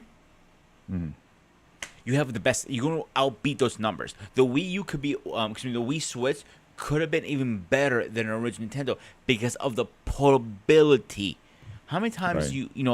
you're somewhere and you just want to kill some time? Maybe you're, I don't know, anywhere, and you get there early. You have half-hour kill. You're sitting in the car playing your game, whatever, on your phone. Now you have Exactly, this system and playing this, and like, oh, now your experience 10 times better. Win-win, bro. Win-win. So Nintendo has been struggling for the last years. I'm not gonna deny that. Right. Right. Facts are facts. Yeah. It's not a bad system. I personally don't like it, but the numbers saying in terms of it was a commercial failure because a lot of systems were sold back over the time. Right. Yeah. Right. You are a few people. I know Stacy has hers still. I know some other people who told me, like, yeah, I bought it. I played it a few times. My kids played it once or twice. They didn't like. They liked the PlayStation better. But again, the game factor here, there are a lot more different games for PlayStation and Xbox. Right. Yeah. Even and now you cannot sit there and say it was made for girls. I'll tell you why. Because I can type one name, Sniper Wolf. She's a female, one of the number one YouTubers, gaming YouTubers, woman wise. There are a lot of women who are professional gamers now too. So you can't really use that trump card anymore. You know what I'm saying? Well, again, I said girls meaning young girls. I didn't say adult women. I no, I'm no, not- I I'm understand. not- I understand that. But what I'm saying, like a lot of younger girls, like I have a couple of my buddies, some of the girls they like the PlayStation better, and again, that's a personal preference. But what I'm trying to say, the variety of games on a PlayStation and an Xbox, Yes, it's definitely going to be greater. exactly. You know what I'm saying? Yeah. So, Yeah. top of the hour, brother. Final thoughts before we close out. Again, going all the way back. Again, Going off Karate topic, though. Champ 1983 is still my favorite martial arts game of all time. So, and definitely there have been other games. Shinobi, again, another game, but you basically did kicks and punches and whatnot. But, as far as the Mortal Kombat, I think they certainly had a niche that they were able to capitalize on during their day. They helped to, usher in certainly a new level of gaming. that wasn't there prior, and they broke a lot of the rules along the way. So shout out to Mortal Kombat for pushing the next wave of gaming going forward, more realistic, more violent, and again they built a brand around it. That even in fact, I think there was a Mortal Kombat movie that came out during COVID. I think it was like around 2020 or something like that. I think it was Yeah. on. I think it was on HBO Max. It was before actually COVID. It was called. Um, yeah, Mortal Kombat came out. I'm sorry. I think my Street Fighter. I'm sorry. Yeah, it was Mortal Kombat. Yeah. And it was one right before that. It was Street Fighter: Legend of Chen Li. So Hmm. both of them did extremely well in the box office. I watched both of them and I enjoyed both of them a lot better than that. Well, I certainly enjoyed the last. I didn't see the Street Fighter, but I certainly enjoyed the last Mortal Kombat movie compared to the first two that came out back in the in its heyday, the late '90s. So, definitely, an improvement. But that being said, you know, gaming in general, like I said, arcade gaming, when you said that arcade are coming back, at least in Asia, Japan, will it come back here? I don't know. If it'll certainly have that, but it certainly won't have the excitement. I think for us, or for me growing up in that time in the 80s, the newness of it, I don't think you'll ever get that back. Um, or the expectation for what you get in an arcade is going to be a lot more than what it was in years past. And but again, that was in fact the special time. And that amongst other things of the 80s, we've had shows in the past on the 80s and movies and things of that nature. Video gaming was very much in line with that, and more times than not, back then, you would play some arcade stuff waiting for your movie, because you would get to the movie, especially if it was like a Star Wars release or something. You could be waiting there for a couple hours before your movie started. So how'd you spend your time? You went to the Arcade. arcade. You hang out there until it's time. Okay, let's get back in line, or go to our start lining up for the movie. In fact, I remember when I saw Empire Strikes Back, we were actually no, this is Return of the Jedi. I think we were like actually two shows backed up. So we were like, we got there, we got dropped off. The line was, the next two shows were sold out. And back then they didn't have those super multiplexes. I think they only had like two showings. So we knew we were going to be there for at least 2 or 3 hours. So it was right in Menlo Park Mall. They had a spot there. So we went there to the mall. We hung out in the arcade. They had a huge arcade there. Spent the time, and we got in line about an hour before the next showing was. Again, you had to constantly back then had to wait in line to see the film. Now you order your tickets online, you pick your seat. People roll into a theater like 15, and there's going to be 15-20 minutes of trailers before your movie starts anyway. So people just be rolling up in there. Like, and be like, excuse me, you're in my seat now. So again, we're definitely in a different era now than back then, because I can't imagine anybody waiting in line for long periods of time to see a movie anymore. So that's certainly one of the newer things that I do appreciate. But I remember even when Star Wars, when the re-releases came out in '97, we were out around, and this was a huge multiplex, and the line went all the way around the building, and it took us several hours before we were actually able to see it. And this Was this again before towards you the were end of it. married? This was right after I was married. I was yeah, I think it came out around that same time, that spring of So that '97. means it was Paul pre-kids, correct? Oh yeah, definitely, Okay. definitely. Yeah, in fact, because I remember I took actually no, I wasn't married yet. I take it back. I was not married yet, because I remember I took my then fiance to the second, because they released all three movies. So, and I think it was like every month. It was like month. I think I think January so. It was was 1999, wasn't it? 97. No, it was 97. 97. Right 97. before the Episode Empire. episode one came out in 97. Was it In 99? 99. No, 99. Episode one came out in 99, but the re-releases came out in 97. And so they came out 1 month after another. So I remember, because I took my then girlfriend. I don't know if she was my fiance yet, but she was my girlfriend. I took her to Empire Strikes Back, and she fell asleep. Oh God. And I So was really almost at a fast, crossroads. really fast. The Empire episode 1 came out in 1999, actually. Yeah, I knew that. I Yeah. said I'm talking about the release of Oh, okay. episodes I 4, 5, and apologize. 6. I apologize. My Yeah, bad. 4, 5, and 6. So again, I took her to Empire Strikes Back, and she fell asleep. And at that time, I was Good thing you such broke up with into it. her. It was I was thinking about it. So I was like, wait a minute, if we can't see a Star Wars movie together, I don't know if this is worth staying. That's how much I was amped up to see it. And so her sleeping, that was a big letdown. So we kind of, over the years, we kind of came to an agreement. There's her movies, there's my movies, and then there's the movies we come together. If it's a Star Wars movie, she'd be like, hey, go ahead, have a great time. And so we had to come to some compromise there. But yeah, so it was definitely a good time with the gaming. And so yeah, great So way to look back. I got a little rant really fast with movies, because I'm going to do a show that's very soon, actually. So my favorite part growing up, the movies, you know which one it was? Mm-mm. The trailers. You know why? Because it got me excited for the next movie. Now, Okay. with everything, with leaks and everything, I don't get excited for movies. I already know from like a month in advance, even years in advance. They're making Yeah. extra ones. Okay, wow, the trailer finally came out.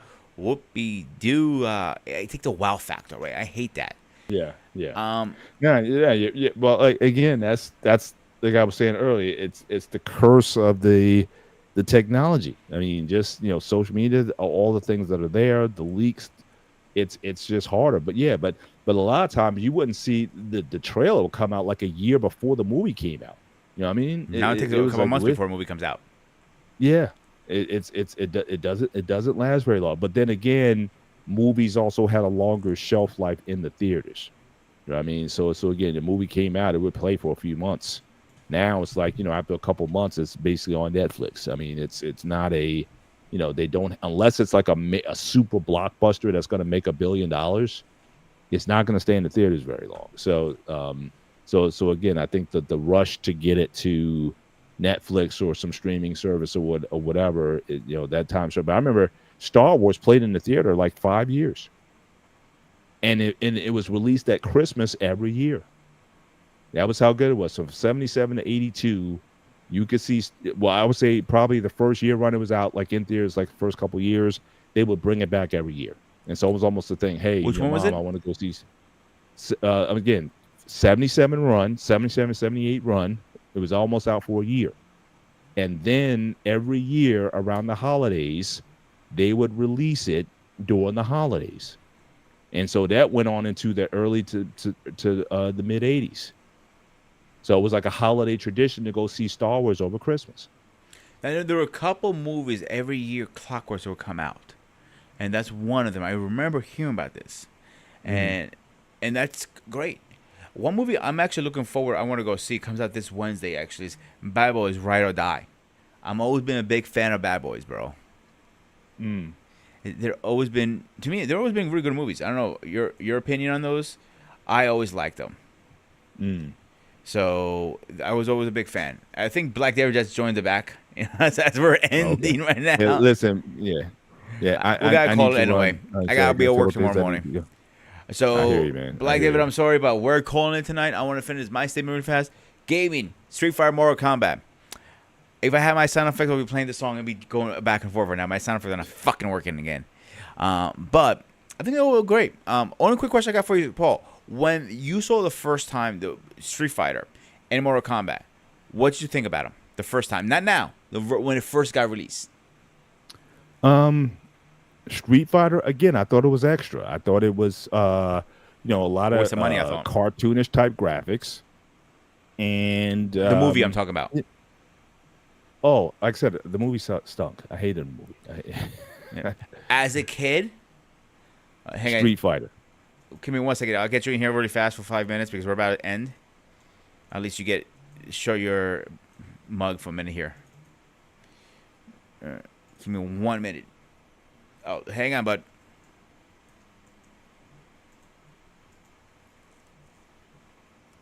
And there you go. You're on with us. Just your camera's like weird. I don't know what's going on if you have it on. no biggie. We're actually about to end in like a few minutes, but we were talking about excuse me, Street Fighter versus Mortal Kombat.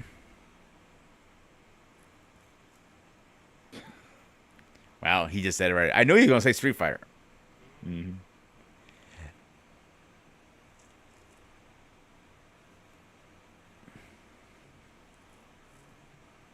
Mm-hmm. Mm.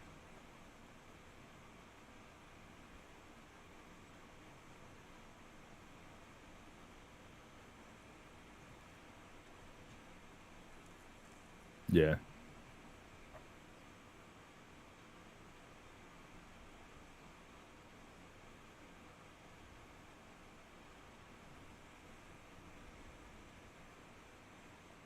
Mm. Mm.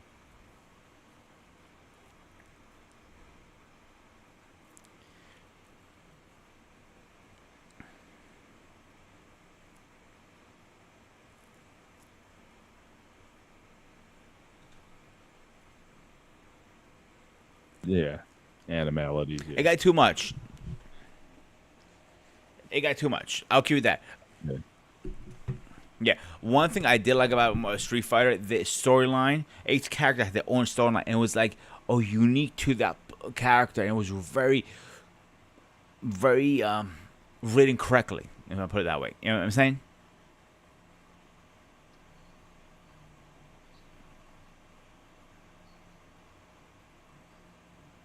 Yes. Yep.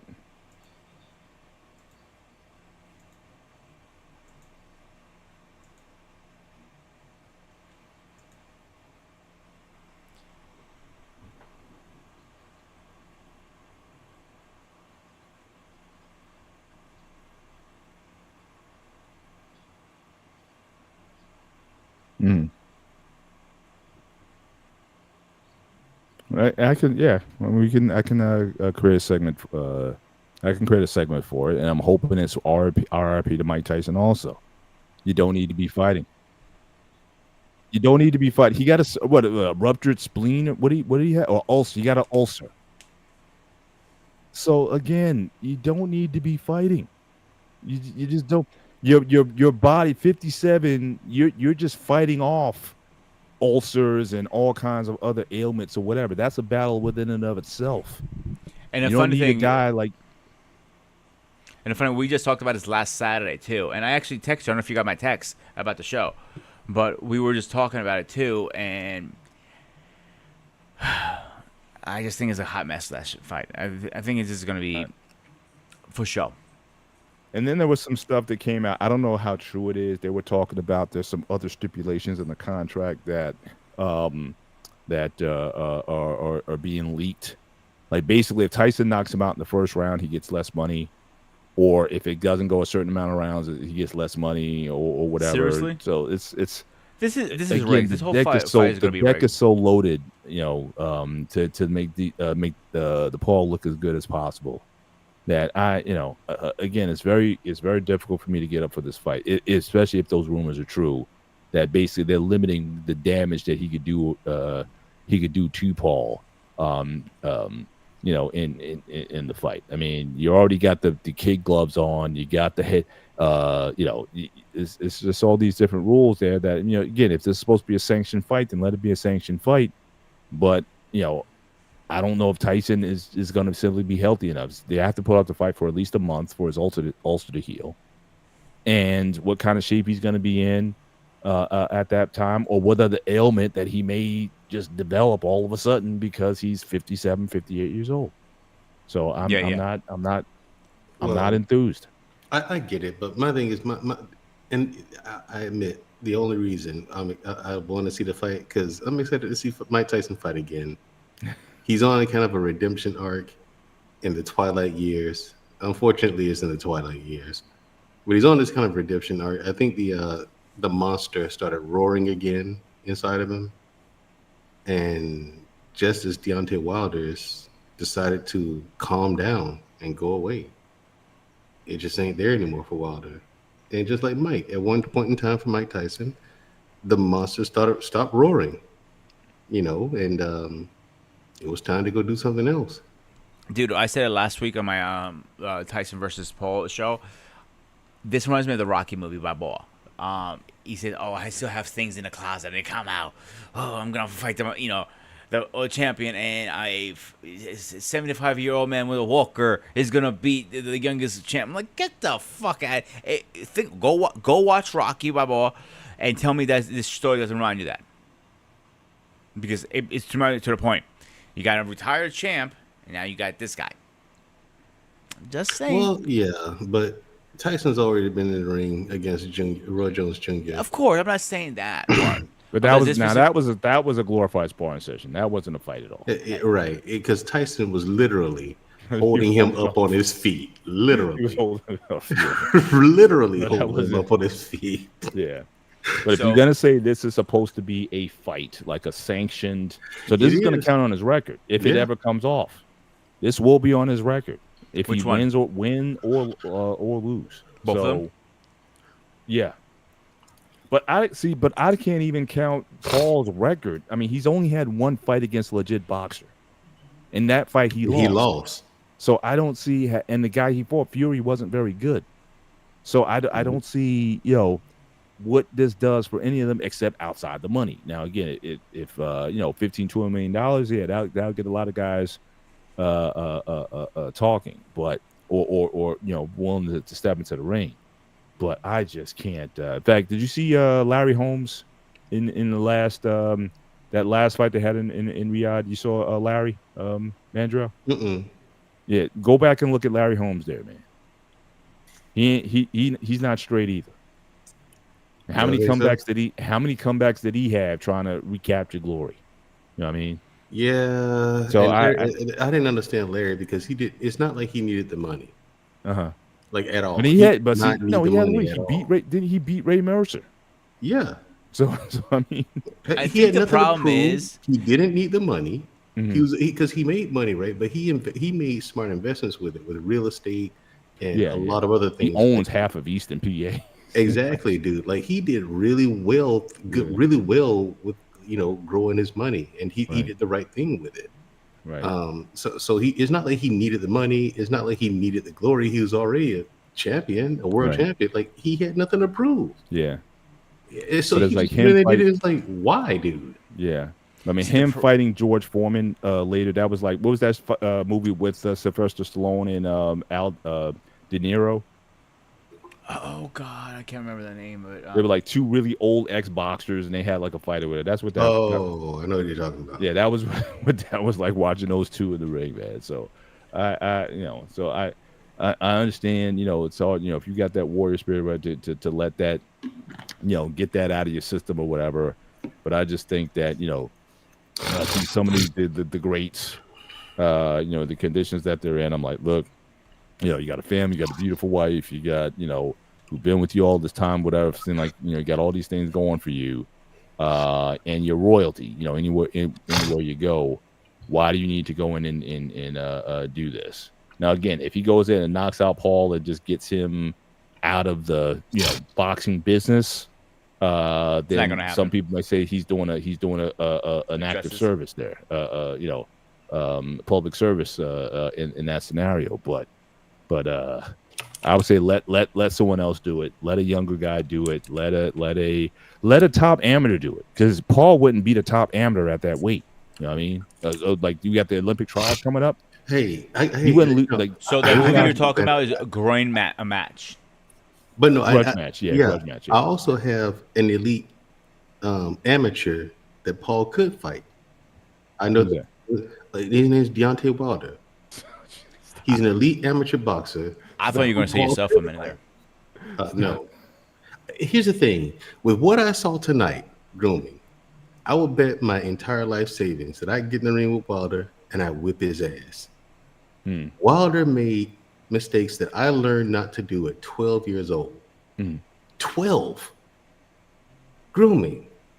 No way, dude. No way I lose to him. Yeah, I No saw way. the I saw amateur Paul. Amateur mistakes, bro. Amateur. I'm like, what is this? Is he trying to lose? I'm starting to think Yeah. now more and more, and I I know mean, you might not be a yeah. fan of what I'm gonna say. A lot of these boxing matches, I think they're starting to be rigged. To be honest with you. I'm not mad at you. Some of them are. Mm. Some of them are, man. But I mean, was this one? No. It's just Wilder No. never actually learned how to fight. Yeah. And so this is what happens when you never learn how to fight. You've only had 3 fights in the last 5 years or so. And so you're rusty. When you never mastered the fundamentals, you only relied on one thing, your power. You were a one trick pony and And now that's you're fine. rusty. Yeah, And that's that's fine. fine. But it only carries you so far. You And just that's cannot allow fine. And I'm yourself to saying get it the rusty. last fight should have been It's enough. He last. would not let his hands go. He didn't in this fight. Well, that's what I'm saying. So like I said, like I texted you. I said, look, I said that the last fight was his last fight, and I hated being proven right tonight. I hated it. I you know, I was just I'm with you, man, because I actually don't feel good about this. no. I really don't. Like grooming, I don't feel good about this, man. I I don't. believe you. I believe you, man. So But it's just it is what it is. It's like, dude, you Yeah. suck. You all this time you've worked on nothing. You've not worked on filling up any of the holes you have in your game. Well, let me Nothing. ask you this, I and mean, he dropped his left hand down to his waist I to get throw that, that right hand, dude. but let me ask you something. Are any of these guys, period, are any of these guys doing any legit sparring? no. That's the problem. I say Usyk That's is. the problem. Now, Usyk, Mike Tyson. You talk about Mike Tyson, right? Mike Tyson sparred all out without a headgear on for most of his yeah, career. yeah, he Because did. Custom Auto was like the only way you get better is to simulate actual combat. That's it. There's no, it's like you practicing on a tennis court and you going all out on playing tennis before the actual match or whatever. That's the only way you get better. So he can't work on the fundamentals.